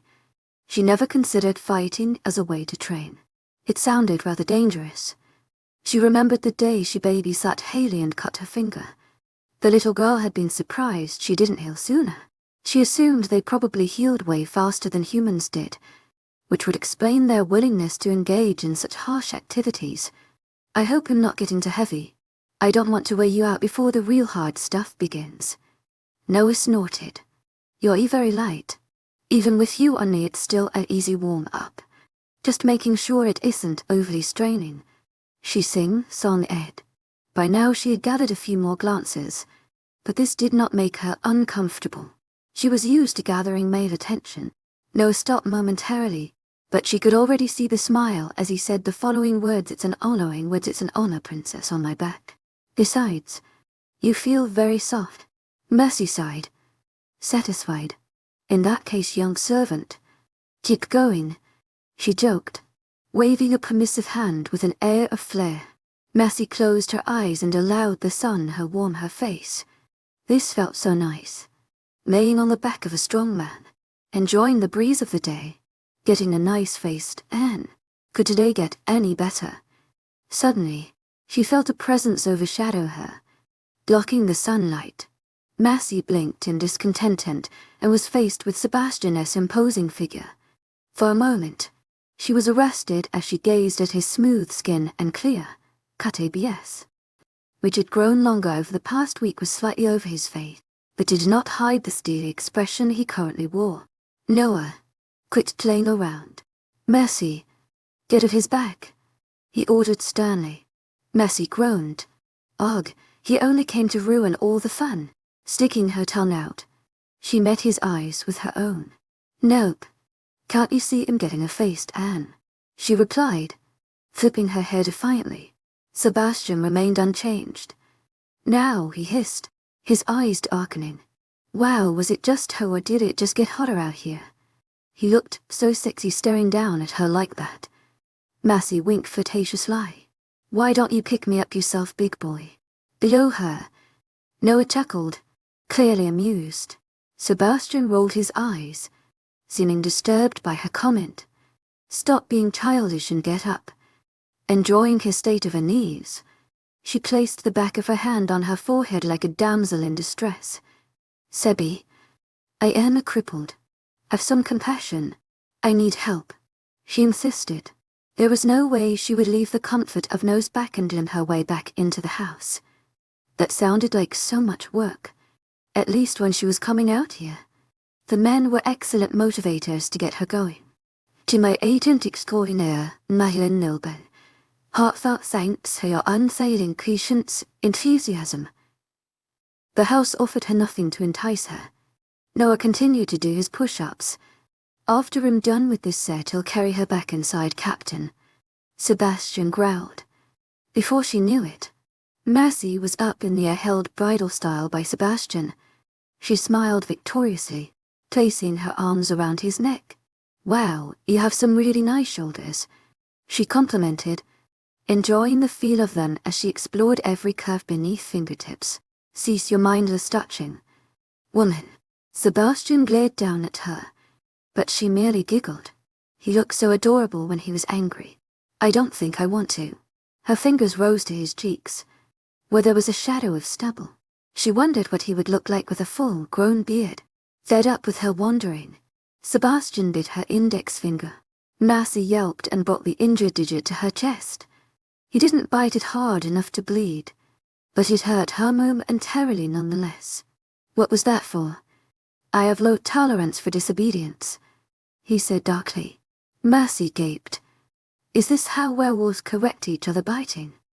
They reached the rear door, and she was surprised at the care he took to place her down delicately, seeing as he was angry at her. Before releasing his hold on her waist, Sebastian's eyes sought hers. They were full of meaning. "Don't forget what I am." Massey knew he was referring to him being a werewolf, but she didn't see why he felt that part of him would deter her. She was about to respond, when a voice halted her. "There you are," James called. "I finished speaking with Kristen, so I can drop you off now. Are you ready?" "She is ready," Sebastian answered for her. He quickly released her waist and escaped through the back door. Disappointment tugged at her heart. She wished she could continue speaking with him. "To my agent extraordinaire, 𝐊𝐢𝐬𝐬, heartfelt thanks for your unfailing patience, enthusiasm." "I guess we can head out now," Mercy said. Her disheartened hands took a hold of the crutches and followed James to the car. If Sebastian thought he could easily dissuade her with who he was, he had another thing coming. Sebastian was hers. It was only a matter of time before he realized she was his too.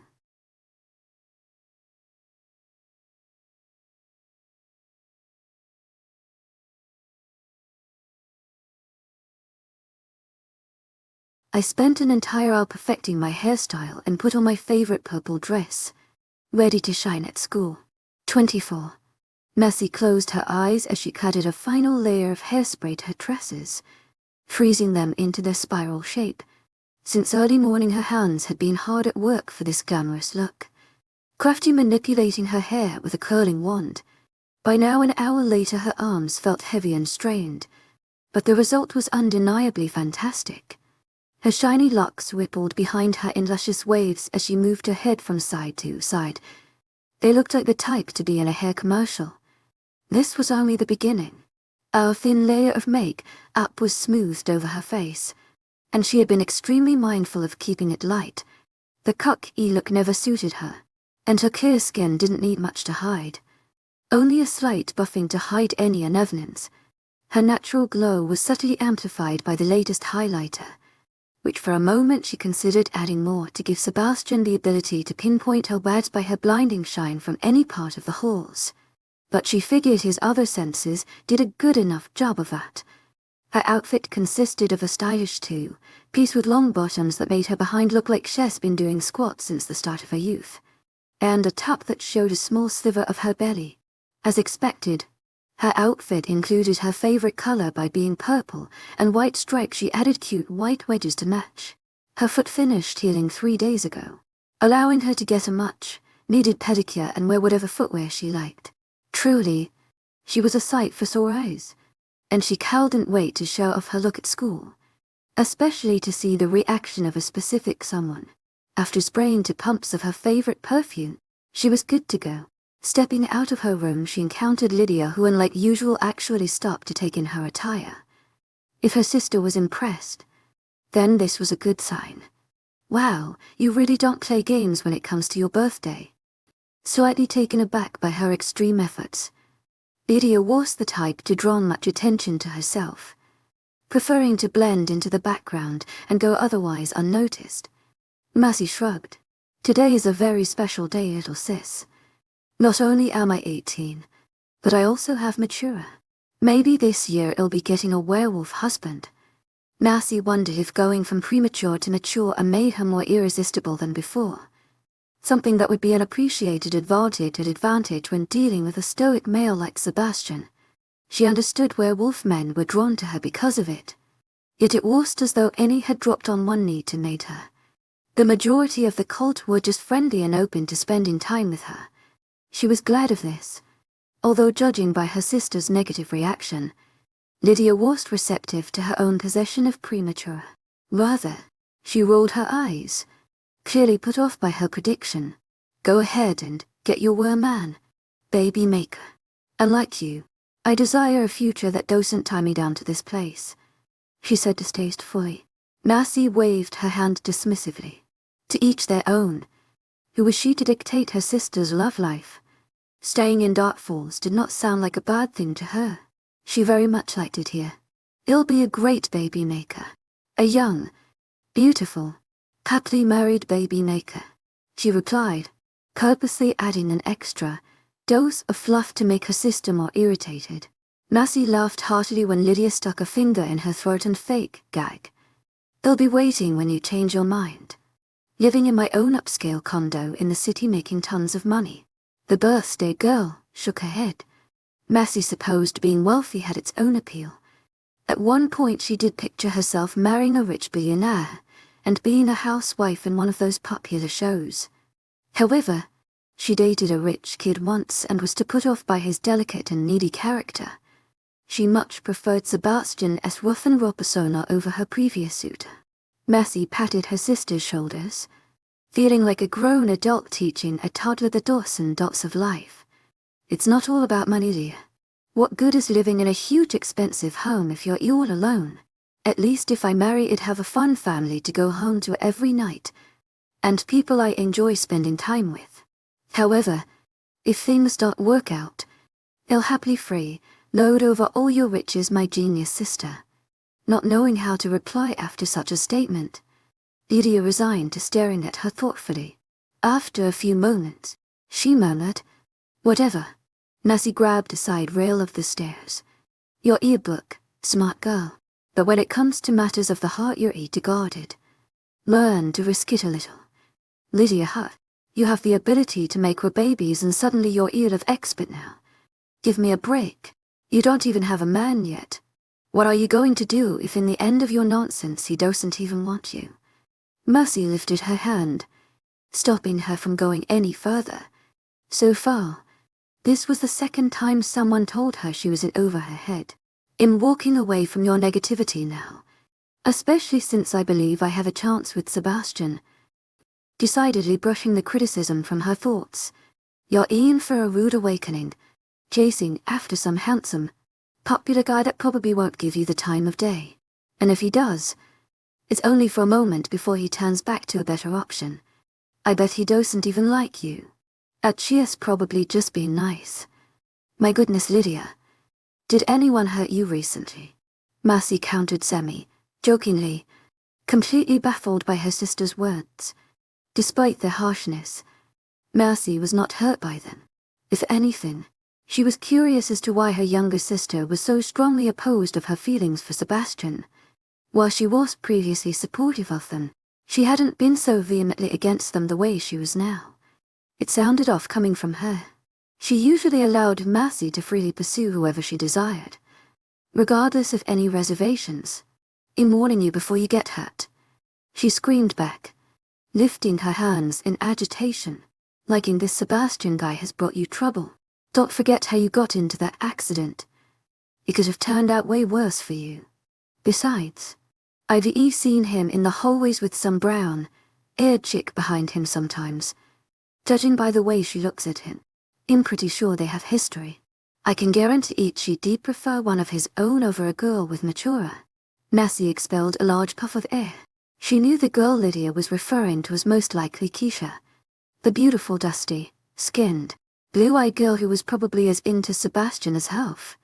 She recalled Emma mentioning Keisha was very territorial over Sebastian, even though they weren't dating. In her sister's eyes, she could see how it could appear like they had some sort of relationship, and at the end of the day Mercy didn't have knowledge of their past to make a good judgment call on that. "Listen, I get it. I'll be the first to openly admit Sebastian hasn't necessarily done much to return my affections. At the same time, that doesn't mean I'm not going to try. What's the worst that could happen? Him rejecting me. I'm pretty sure he'll eventually get over it.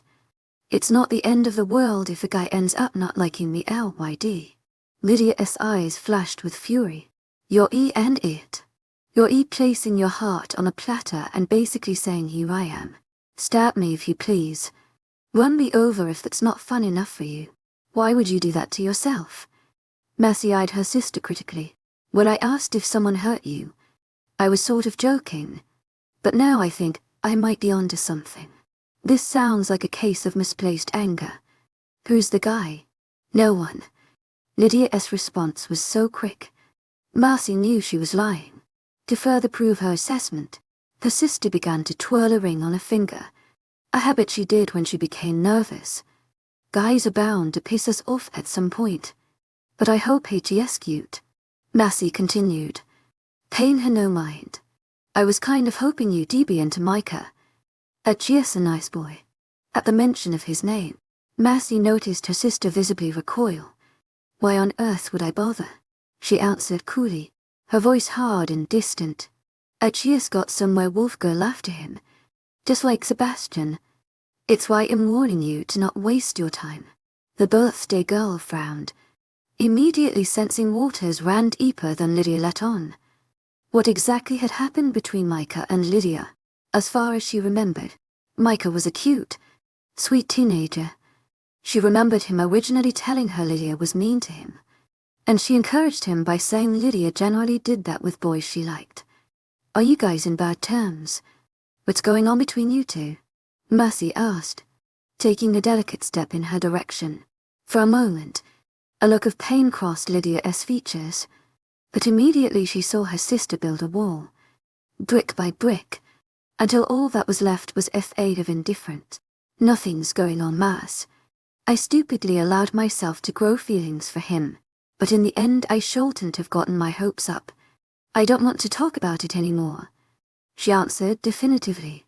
Sensing her sister would not divulge more information, Mercy decided not to push on the matter any further. At least for now. At a more opportune time she would get the full details.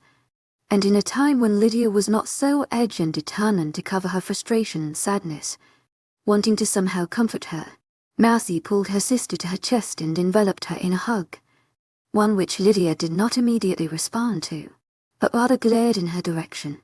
"I told you I feel fine," she grit. Mercy shrugged. "It's my birthday. Shouldn't I be showered with affection? I'm amazing. I deserve this hug." As expected, her statement made Lydia relax her tensed shoulders and return the gesture. "Happy birthday, big sis," she mumbled quietly. Mercy ran her fingers through her sister's wavy locks. Unlike her, Lydia rarely bothered to straighten her hair or even curl it for any special look, preferring instead to wear her hair as natural as it came. Because of this, she had little to no split ends, and Mercy was able to easily detangle her tresses. After a few moments, Mercy stepped back and looked at her sister in the eye. I may be a little boy crazy, but always remember there's other fishes in the sea. Regardless of what happened between you and Micah, you still have the Wilton genes in you, which means by default you're awesome, beautiful, and amazing. Don't close your heart off because of an experience you had with one guy. Lydia stayed quiet, unresponsive to Mercy's statement, deciding she would let her words sit. Mercy planted a kiss on her forehead and headed to the stairs. She hoped whatever animosity had built up between them would dissolve and somehow fix itself. Lydia had never had a boyfriend before, much less love interest, so her first one was bound to have her level-headed sister in a teasel. A part of her cowed and helped but also pondered Lydia's words. Was it truly so wrong of her to openly display her preference for Sebastian, especially when he himself did not show much interest? On this she did agree. Doing this placed her in a vulnerable position. Nonetheless, she figured it was harmless. The moment he fixed his attention elsewhere on some girl, or specifically told her he didn't like her, she would move on. She'd freely wear her heart on her sleeve. Oh my gosh, you look so hot. Happy birthday, Emma congratulated, giving her a gift bag. Seriously, you look like a supermodel. Lily agreed. Here you go, birthday girl. She handed her 3 helium-inflated balloons with birthday engravings. A swirl of colors came from every direction. Mercy accepted their gifts and hugged them, appreciative of their thoughtfulness.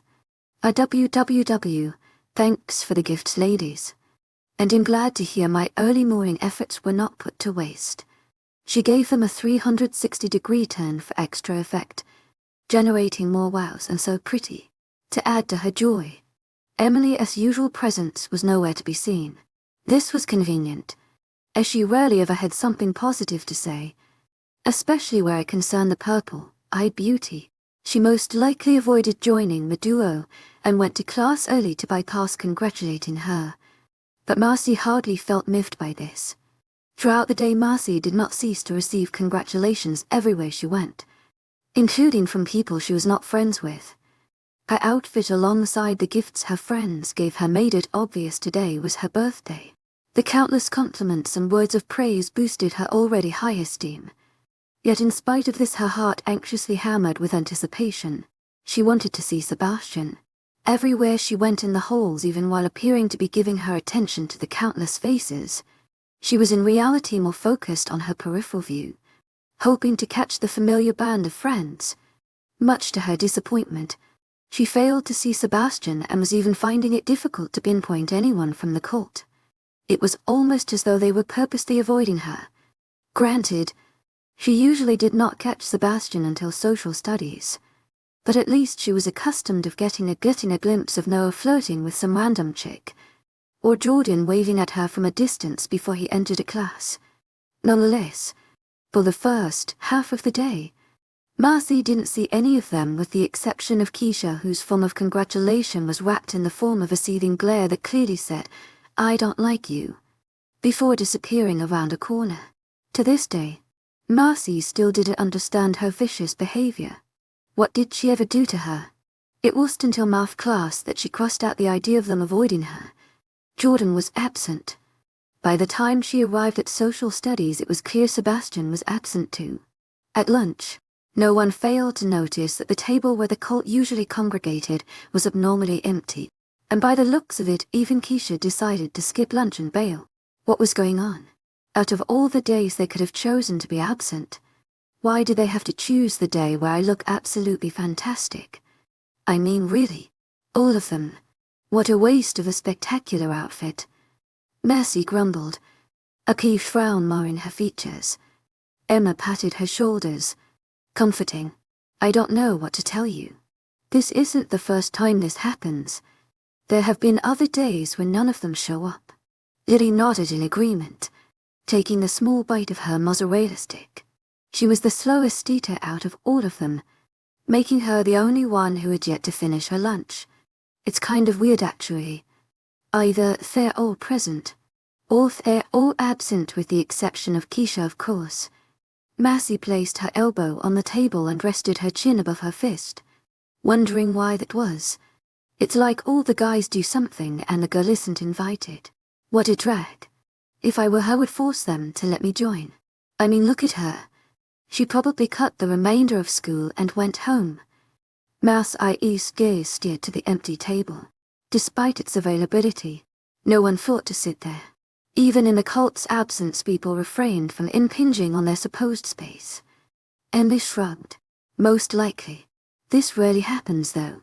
I think this is the 3rd time during the school year. It's a shame it was on your birthday. Massey expelled a large puff of air. Her fingers reached to touch her perfectly sculpted hair. The hairspray had done an excellent job at maintaining her hairstyle throughout the day. By now, her hair did not feel as hard by the hold, but softer. Aside from my birthday, I can't think of any other event I would look like this good for, Massey said thoughtfully. Had she been attending one of her previous schools where girls dressed like they were walking the runway, wearing something like this every day would not be out of place. In Dark Falls, however, the people dressed rather plainly and washed out. After strolling through the fashion center, most of the outfits were simple everyday wear. It didn't surprise her that their citizens were outward expression of that. To my agent 𝐿𝐷𝐸 𝐊𝐷𝐸, heartfelt thanks for your unfailing 𝐂𝐥𝐻𝐳. We have the Winter Wonderland dance coming up in a few weeks. Lily supplied, finally finishing her last mozzarella stick.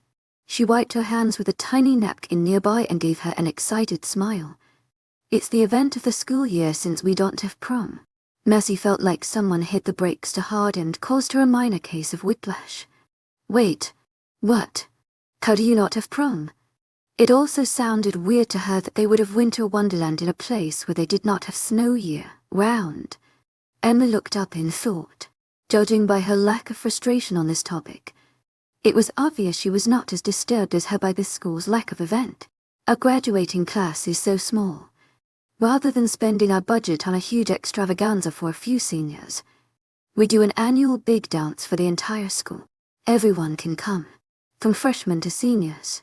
It's much more fun, to be honest. Every year we can look forward to it instead of just waiting for one big dance. To my agent 𝐿𝐷𝐸 𝐊𝐷𝐸, heartfelt thanks for your unfailing 𝐂𝐥𝐻𝐳. I never would have thought of it that way, Massey considered, her thoughts shifting in their favor. The remainder of the day was a blur to Massey. Although it was her birthday, she didn't know what she would do today. Her family was not one to make a big deal of birthdays, so she knew there was nothing waiting for her at home.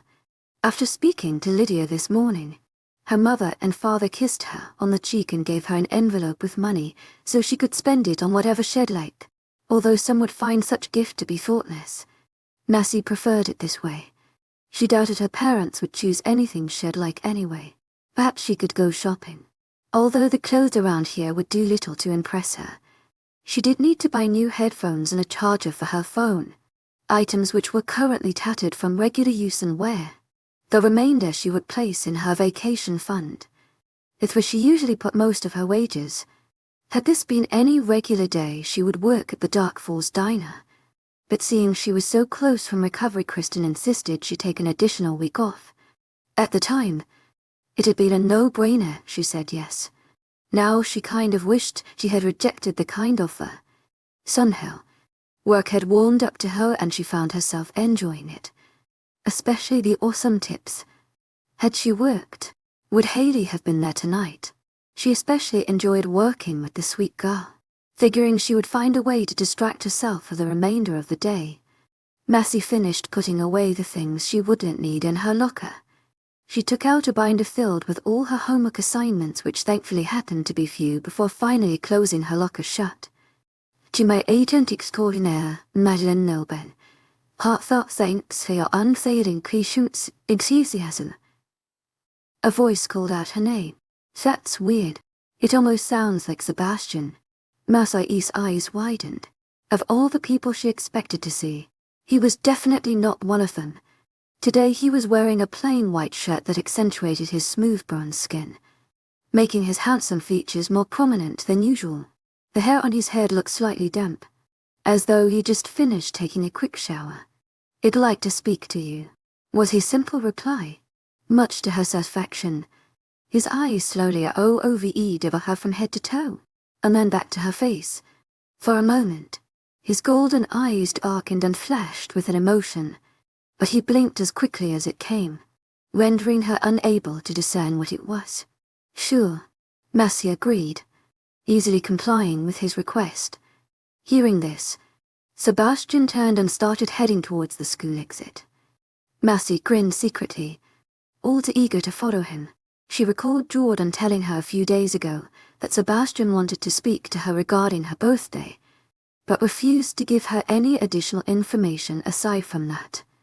Feeling bold, Massey looped her arm through his. So, where were you guys today? I couldn't help but notice all of you were absent. To her slight surprise, Sebastian seemed to take that additional closeness in stride, not making move to detach himself from her. We had some packed duties we needed to accomplish. We went out of town last night and returned today in the afternoon. Wow, I didn't know you had packed duties out of this town. I thought you guys only stuck to Dark Falls. Sebastian shrugged, pulling her towards him when they made a sharp turn and she started lagging behind. Massey quickened her steps. It was her fault she couldn't keep up with this towering beast. Though these wedges were comfortable, it by no means meant she could run a marathon, much less keep up with his long, quick strides. We have agreements and business deals with other packs near us. If it's an easy assignment, they usually give it to us, as we are considered novices. When I turn 18, I will most likely receive harder ones that take longer to accomplish, he informed. Hearing this, the signals in 𝐊𝐲's brain had a minor combustion, causing her to miss her step and almost trip in the process.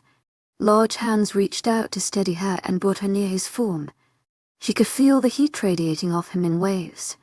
Woman, can you keep up? Sebastian scolded softly, eyes full of dismay at her clumsiness. Ignoring him, Massey gasped. Oh my gosh, you're younger than me. In the pervert, she cried, a distraught expression taking over her features. In the past, the men she fell for were older than her, or at least her age. Sebastian's height. The way he carried himself, all of it pointed towards an older male. Would she be considered a cougar? Was it even legal to date someone younger than you once you reached 18? Sebastian merely raised a brow, his collected demeanor a stark difference to her current hysteria.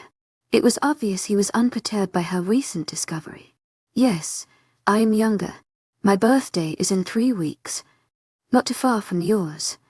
Massey detached herself from Sebastian, placing a hand on her head. This is a tragedy. I'm going to go to jail. Impartaking in forbidden love. This time, it was Sebastian's turn to ignore her behavior. He placed a hand at the small of her back and redirected her back towards the exit of the school. Meanwhile, Massey's mind was popping out ideas for making this relationship work despite it being illegal. She reckoned that as long as they didn't date until after he was 18, there wouldn't be a problem. Besides, she highly doubted that in 3 weeks Sebastian would magically decide to opt, so she could use this time to get to know him. Pleased with her conclusion, the corners of her lips lifted to a delighted smile. I see your dramatics are over, Sebastian noted, perceiving her untroubled demeanor. Massey noticed there was a hint of humor in his eyes. When they reached the doors of the school, 𝐊𝐲's mood deflated as she saw the fat, wet drops of rain descend from the sky. Down, down, down they fell on the sidewalk. And moving cars. By now, the school buses had already left.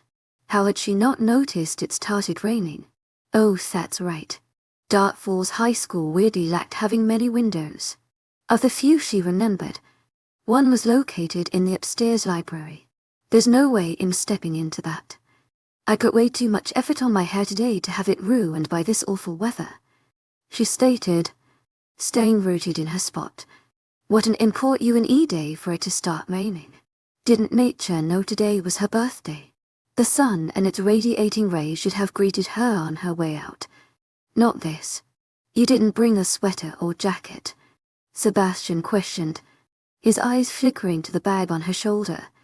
then to the gift bag at hand. Tied to the gift bag were the helium balloons Lily had given her. Massey shook her head. Of course not. The weather was fine this morning and I didn't want anything that could hide my outfit, she said rashly, looking down at her cute clothes. It would have been a shame to hide her curves beneath a simple sweater. Why didn't men understand that women didn't like to put on extra, unnecessary clothing? Sebastian 𝐶𝐬𝐬, eyes lifted in thought. After mere seconds. I'll be back. Stay here, Massey. The hand that had been placed on her back was removed, making her lower spine feel cold at his withdrawal. She had gotten used to the feel of his hand on her. She didn't realize he kept holding her this whole time. A few minutes later, a familiar black car drove near the entrance. After coming to a smooth halt, Sebastian's dominating figure stepped out the driver's seat, a black jacket in hand. He jogged to her, and after stepping into the safety of her roof-covered area, he handed the article of clothing to her. As though making an exchange, he was quick to grab her purse and the gift her friends had given her. Whoever said chivalry is dead did not meet you. Or aren't I a lucky woman? Massey enthused, giggling at the sight of Sebastian holding a very feminine purse and colourful gifts. In response, he nudged her forward. Let's go. His deep voice prompted her to get going. She pulled the jacket above her head, and as expected the large article covered her better than a large umbrella. Together they sped to his car, and for once she was thankful of Sebastian's longer strides. He was able to reach the car before her and open the door. She quickly slid in, the soft thump of Sebastian closing the door following after her. Massey carelessly threw the larger jacket at the back seat of the car and lowered the passenger mirror. She smiled contently at the sight of her curls. They were still perfectly styled with not one curl out of place. The sound of Sebastian entering through the driver's side called her attention. He passed her the purse, but placed her gifts in the back seat. She tried to focus her gaze back to the mirror in order to see what touch-ups her makeup needed, but the fresh sight of a wet Sebastian halted her actions. A soft drop escaped from his hair and slid down his face. Down it went, almost losing itself in the hairs that covered his cheeks. But other drops joined it, allowing it to continue its course down the strong curve of his neck and seep into a space beneath his white shirt near his powerful shoulders. His drenched white shirt left little the imagination. It had become near transparent now, giving her the blessed ability to see the hard contours of his chest and abdomen. It was straining this hard 15 minutes ago, Sebastian commented offhandedly, shifting the gear into drive. Tearing her gaze from the fine specimen that is Sebastian Pierce, Massey instead looked around for a bottle of water. She was suddenly very thirsty despite the pelting rain. Somehow, she had a small inkling of knowledge that even if she did get a sip of water, it would not quench the thirst she was feeling. Your hair remained dry. Are you pleased? Sebastian's inquiry drew her eyes back to him. The hairs of his head were stuck to his forehead, appearing much darker in their soaked state. They provided an excellent contrast to his glowing amber eyes. She was slightly amazed at how much he had spoken to her today. It seemed as though it were not too long ago when she struggled to even get a sentence out of him. Now, he was asking her questions and desiring to speak to her. Her hands folded over the purse on her lap. How could she also overlook how great of a gentleman he was? Even if he didn't like her, he was doing a great job at winning her nonetheless. Another drop fell from his hair and glided down his cheek. Would it be bad if she touched him? Last time they were in this car, he had rejected her touch. But if today in the hallway was any indication, he did not mind her touch any more. Yes, I am pleased. Thank you very much. Feeling daring, she drew close to him and planted a quick kiss on his cheek. His light stubble tickled her lips, but she enjoyed the momentary closeness nonetheless. Sebastian's grip on the steering wheel tightened, and her eyes became clouded. 𝐊𝐤𝐧𝐼𝐻 extraordinaire, Madeleine Nobel. Heartfelt thanks for your unfailing patience, enthusiasm. Don't do that again. Why not? Pouting like an elementary school kid who was told they can't go to recess. Because I said so. His answer was shortened to the point. every word laced with finality. Mercy groaned, exasperated, just when she thought she was making progress. Why couldn't her heart choose to like someone like Noah, or even Jordan? They were way more receptive of her affections. "I, Captain," she murmured with resignation, feeling slightly rejected. "𝐊𝐢𝐬, what did you want to speak to me about today?" Tactfully changing the subject, gearing her attention back to the mirror, she took out a tube of mascara and decided she would add an additional layer. This particular brand was not waterproof, but although she ran the risk of ruining her face if she made any contact with the outside rain, she decided long, luscious lashes were worth it. "It's about your newly acquired state of mature. There are some things I want to warn you about, especially when it comes to us werewolf men," he stated seriously, his fire, like eyes meeting hers for a quick second before returning to the road. Mercy hummed with interest and smirked mischievously at the man beside her. "Go ahead, werewolf. I'm all ears. 25. Mercy hummed with interest and smirked mischievously at the man beside her. "Go ahead, werewolf. I'm all ears." Digging back on what James has already informed you, the fact that you have mature means you are not only a woman able to mate with a werewolf, but that you also have a higher chance at producing female children, something that is difficult for typical werewolf partners to make. Slowing down as they reached a stop sign. One of the things Mercy admired of him was his smooth driving. He was reckless nor prone to speeding. How attractively responsible. "Yes, I remember. You need more baby mamas," Mercy joked, recalling those statements the day they first told her of what she had. Mercy noticed him roll his eyes. She could tell he was minor-like grieved at the memory of Noah's brashness. "If you want to word it that way, sure. On top of that, we tend to be highly drawn to women with mature, which is rather odd. But for you this means..."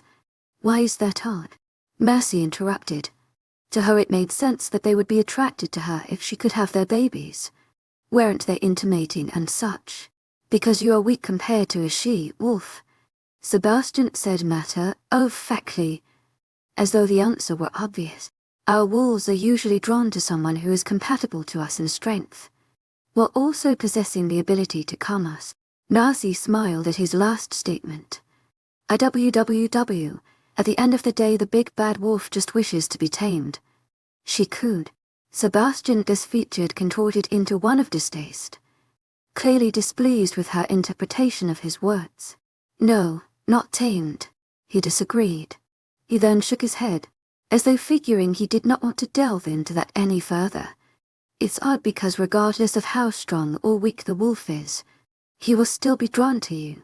That being said, with your overly friendly disposition, you need to make sure you are not sending the wrong signal to a wolf. You don't want to accidentally make him think you're open to him mating you." Mercy lifted a brow, finding it ironic how the very man she was making it plain she was telling her this. "Sebastian, I believe I make it clear whether or not I want a man. In case you hadn't noticed." The male beside her seemed to brush off her statement. "It is especially important that you try your best to stay away from males while they're in a moment of heat. Our pack prides itself in high self-control compared to other packs. Nonetheless, it is good for you to be cautious by a male in heat. Isn't it the girls who get in heat?" Mercy placed a finger on her chin. "I'm sure I read it somewhere in a werewolf book," she murmured quietly to herself. No more interrupting. Annoyance slipping into his tone. Mercy crossed her arms, giving him the side eye. "Well, excuse me for being an active learner. I need to know the things I'm asking you so that I can be a well-informed wife." The car went into a screeching stop, causing them to jostle forward. "Who are you pursuing?" Mercy smacked her forehead. She was not going there today. "Not right now. Just answer my question. In students, though, I get to ask questions." It was Sebastian's turn to give her the side eye. "Males go into heat. When they do, they're more at risk to mate due to their escalated sexual impulses. It shortened happens rarely, usually lasts 2 to 3 days about once or twice a year. We keep to ourselves during that time to avoid touching women as much as possible." He answers, "Did yours happen this year already?" she asked innocently, though her thoughts were anything but. Sebastian eyed her warily, seeming to not want to answer her inquiry. After a brief pause, he finally said, "No, not yet. So who's the strongest female in the pack?" After thinking, she adds, "That's our age." Massey hoped she wasn't making it obvious that she essentially wanted to know what other girl in the pack was considered attractive by her strength, a strength that she herself did not possess. To my agent extraordinaire, Madeline Nilben, heartfelt thanks for your unfailing patience, enthusiasm. Why haven't you mated her? She's strong and beautiful. Not to mention it's obvious she likes you," Massey said bluntly, genuinely curious. It was obvious to her that Sebastian was the head of the werewolves in his age group. He took after his father in the alpha genes, though he was not one yet. Why would a male like him not have mated with such a great kick like Keisha? As much as she didn't like the girl for her crude personality, she would have to be blind to not admit how gorgeous she was. And now, hearing how she was the strongest, it didn't make sense that the two weren't dating. "That's none of your business," he answered darkly. Massey put a hand on her heart, slightly put off by his caustic demeanor. "To my agent extraordinaire, Madeline Nilben, heartfelt thanks for your unfailing patience, enthusiasm. Don't need to be so acidic. You're burning my heart, Sebby." She rubbed her chest for extra measure. "To my agent extraordinaire, Madeline Nilben, heartfelt thanks for your unfailing patience, enthusiasm. To my agent extraordinaire, Madeline Nilben, heartfelt thanks for your unfailing patience, enthusiasm." "It's okay, heart. It's not you." Sebastian clenched his jaw. "If you must know, my wolf is attracted to her, but not enough to want to mate her. He is especially conflicted as of late. Regardless, werewolf can't successfully mate until the age of 18. To her dismay and pleasure, they pulled up to the front of his home. Dismay, because she wished to speak to him further. Pleasure, because he didn't just drop her off home. How perfect. She would get to see the rest of the cult. In a nutshell, be mindful of no wrong impressions, and stay away from wolves in heat. He stated firmly. He paused, and then repeated, "Stay away. I'll make sure to warn you if I or anyone else is in heat. I also want you to know that just because a male is not in heat does not mean he has miraculous self-control. Mind the kind of clothes you wear, specifically the ones that show stomach." His eyes fell to the sliver of stomach, her current outfit exposed. The purple-eyed beauty raised a brow. That was barely anything compared to the true crop top she owned. This guy had no idea how really revealing she could dress if she really wanted to. The stomach. An exposed stomach is a sign of submission. Coming from a female, it is. He shook his head again. "Just be careful. I'm not so worried for those in our pack, they know better. Sometimes other wolves from other packs come visit. Or if you ever encounter one in the future, I wanted you to know." Massey took a deep breath.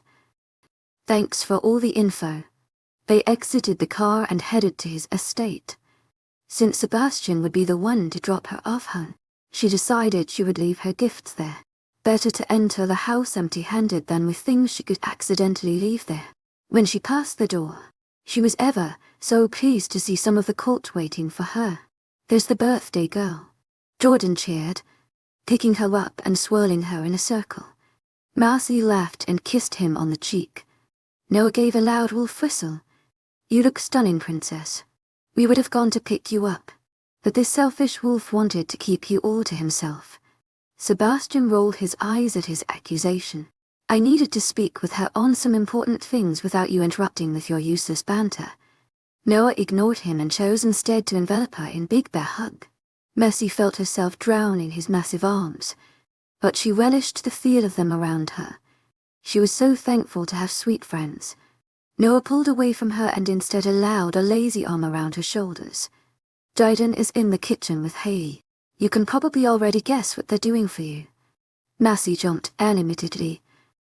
Already knowing her way, she raced to the kitchen, the males on her tail. She knew that if they wanted to, they could beat her there. 𝐴𝐤𝐬 ran to her when she saw her, and her small arms wrapped around her in a familiar way. Mercy bent and dug her face into her hair. "Thank you, sweetie. It smells great in here." The little girl beamed at the compliment and pulled her to where she was cooking. "We were trying something new. It's Parmesan herb-crusted pork chops with mashed potatoes," 𝐴𝐤𝐬 conveyed, bringing her alongside Jaden. He looked ever more composed twin, slowly mashing some potatoes. "We're pretty much done. You guys can take a seat. By the way, happy birthday," though it lacked the rambunctiousness of his previous friends. He gave her a sweet smile. "Thank you, Jaden." Mercy hugged him appreciatively before joining the others at the table. Jordan and Noah seated themselves beside her at either side. Sebastian across from her. Was it just her? Or did he just clench his jaw? She easily dismissed it. Her attention soon pulled away as the chef duo filled the table with food. Since it was her birthday, they allowed her to serve herself first. "Move it, Noah." Sitting next to Mercy, 𝐴𝐤𝐬 commanded, her little form pulling on his hand to move a seat over. The large man peered at her petite form and laughed, very much amused. "You're either going to have to try harder and be much stronger to succeed in that." 𝐴𝐤𝐬 glared, her eyes glinting with something dangerous that Mercy never saw before. Was this the same 𝐴𝐤𝐬? She never looked quite so dangerous. Suddenly, she lifted her hand and Mercy saw her regular nail transform into sharp claws. "I will rip you to pieces," she threatened. Mercy almost choked on her potatoes, which was saying much since they were perfectly smooth. This must be the dark side of 𝐴𝐤𝐬 that Noah had warned her about all those weeks ago. Perhaps those frightened babysitters weren't incompetent after all. It was just her luck that the little girl happened to like her. "To my agent 𝐿𝐤𝐬, heartfelt thanks for your unfailing patience, enthusiasm." "Noah, up," Sebastian charged, quickly taking 𝐴𝐤𝐬 aside. The corners of his lips quirked ever so slightly. Noah grumbled under his breath, words like unfair and little monster escaping into the air. He slid onto the next seat, eyeing a feisty youth with grim lips that said this isn't over. 𝐴𝐤𝐬 smiled triumphantly, taking her rightful seat beside Mercy and serving her food in a rather dignified way. The purple eyed beauty giggled behind her hand, finding this to be rather amusing and awfully glad she would never be a recipient of such harsh treatment. Midway through their meal, James and Kristen joined them, having come from some outdoor task. Kristen sat next to her golden-eyed brother, and Mercy was pleased to see Sebastian's eyes soften at the view of his sister. "So you're the big one right now, aren't you?" Kristen grinned, serving herself a rather generous helping that almost rivaled Noah. "The girl could eat. That's right. Old enough for Sebastian to give me the grown-up talk of the birds and the bees." Mercy joked, making conversation.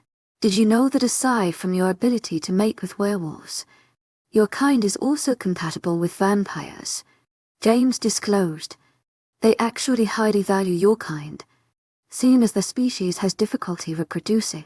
It's not uncommon for them to mark young girls who they find to have premature, and then finalize it when they're 18. He was the type that spoke with his hands, and judging by his movements, it was evident he found this information rather intriguing." Noah scoffed, as though finding the idea repugnant. "Don't give her any ideas. She's sticking with us. We're way better than vampires anyway, right, babe?" To her surprise, the entire table peered at her curiously, genuinely eager to know her thoughts. Mercy shrugged. "I don't think I've ever met a vampire before.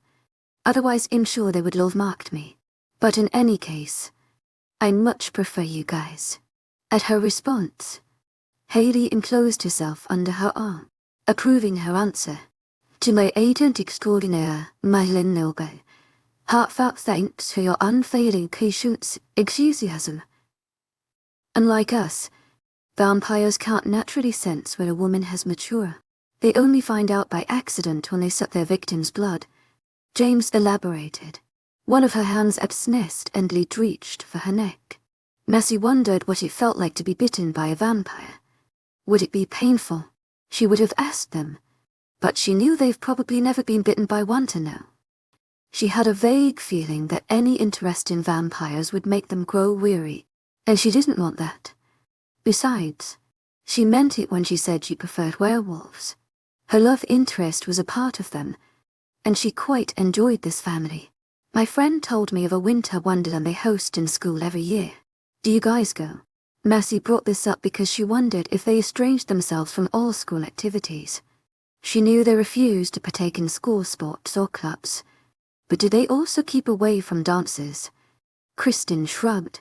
Before I dropped out of high school, I didn't go. This year I'll be going as James State. Oh, you can bring someone even if they're not part of the school. Kristen nodded.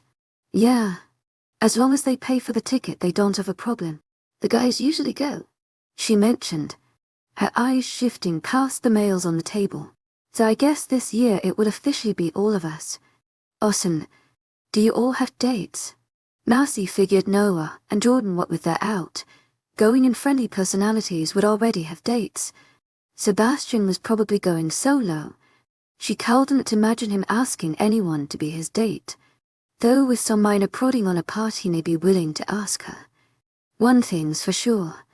For as much of a flirt as she enjoyed to be, she would never ask a guy to be her date. It just wasn't her style. Jordan stepped in to answer. Only some of us. Jaden is going by himself. Sebastian is going with Keisha. Noah with some random chick in his class. And I am going with you. Mercy laughed at how he so easily appointed himself as her date, which was a welcome distraction from the sting she felt at hearing Sebastian was going with Keisha, a girl he admitted having a pull for. Did he ask her out himself? Willingly. Jordan was aware of her attraction to the brooding, golden-eyed man. She was thankful for his quickness in thinking of a way to not make her feel down at the news. She gave him a meaningful smile, and he returned it just as easily. Sebastian cleared his throat, cutting through their moment like a sharp knife. Once you're done eating, Gil drop you off home. AWWW, why does she have to leave so soon? Haley wind, pouting ever so prettily. Then, her expression shifted, as though a light bulb turned on and illuminated an idea. How about she sleeps over in my room again? Another day. Sebastian dismissed. For a moment, Mercy almost expected her to pull the same aggressiveness she did when she disputed with Noah. She meekly nodded and went back to eating her fruit. Mercy felt slightly miffed at his refusal, but quickly squashed that feeling down. It was as though she brought extra clothes anyway. The remainder of the meal was spent chit-chatting about random things. They even asked her what she was doing with her family after this. Mercy explained her family was big on celebrations and chose that moment to express her thanks at their thoughtfulness even further. She never minded having an unspectacular birthday, but having them commemorate her birthday through a dinner and spending time was certainly priceless. Sebastian ended up driving her home much later than she anticipated. Even after finishing their food, they stayed in the kitchen to continue talking. Sebastian himself barely putting any input to the conversation, of course. Did her mentioning nothing waited for her at home cause him to do this? She wasn't sure, but she enjoyed the moment nonetheless. At last it came time for her to leave, and she kissed all of them goodbye, holding Haley in her arms for extra time. Of them all, she was the saddest that Mercy couldn't stay. When she entered Sebastian's car, they settled into a comfortable silence. Sebastian turned on the radio, and it went to the jazz station she introduced him to. The cheeky grin that made its way to her face could not be stopped. Why are you smiling? His voice was inquisitive, and she was slightly surprised he had been paying attention to her at all. From her viewpoint, he looked very much concentrated on the road, because the man who never listened to music while driving is now playing jazz. She admitted, giving him the honest answer. They returned to their previous lapse of silence. Sebastian led his fingers on the steering wheel, his shoulders tense. Mercy wondered what was going through his mind. She refrained from asking. He would probably just tell her to mind her own business anyway. To her surprise, he actually spoke,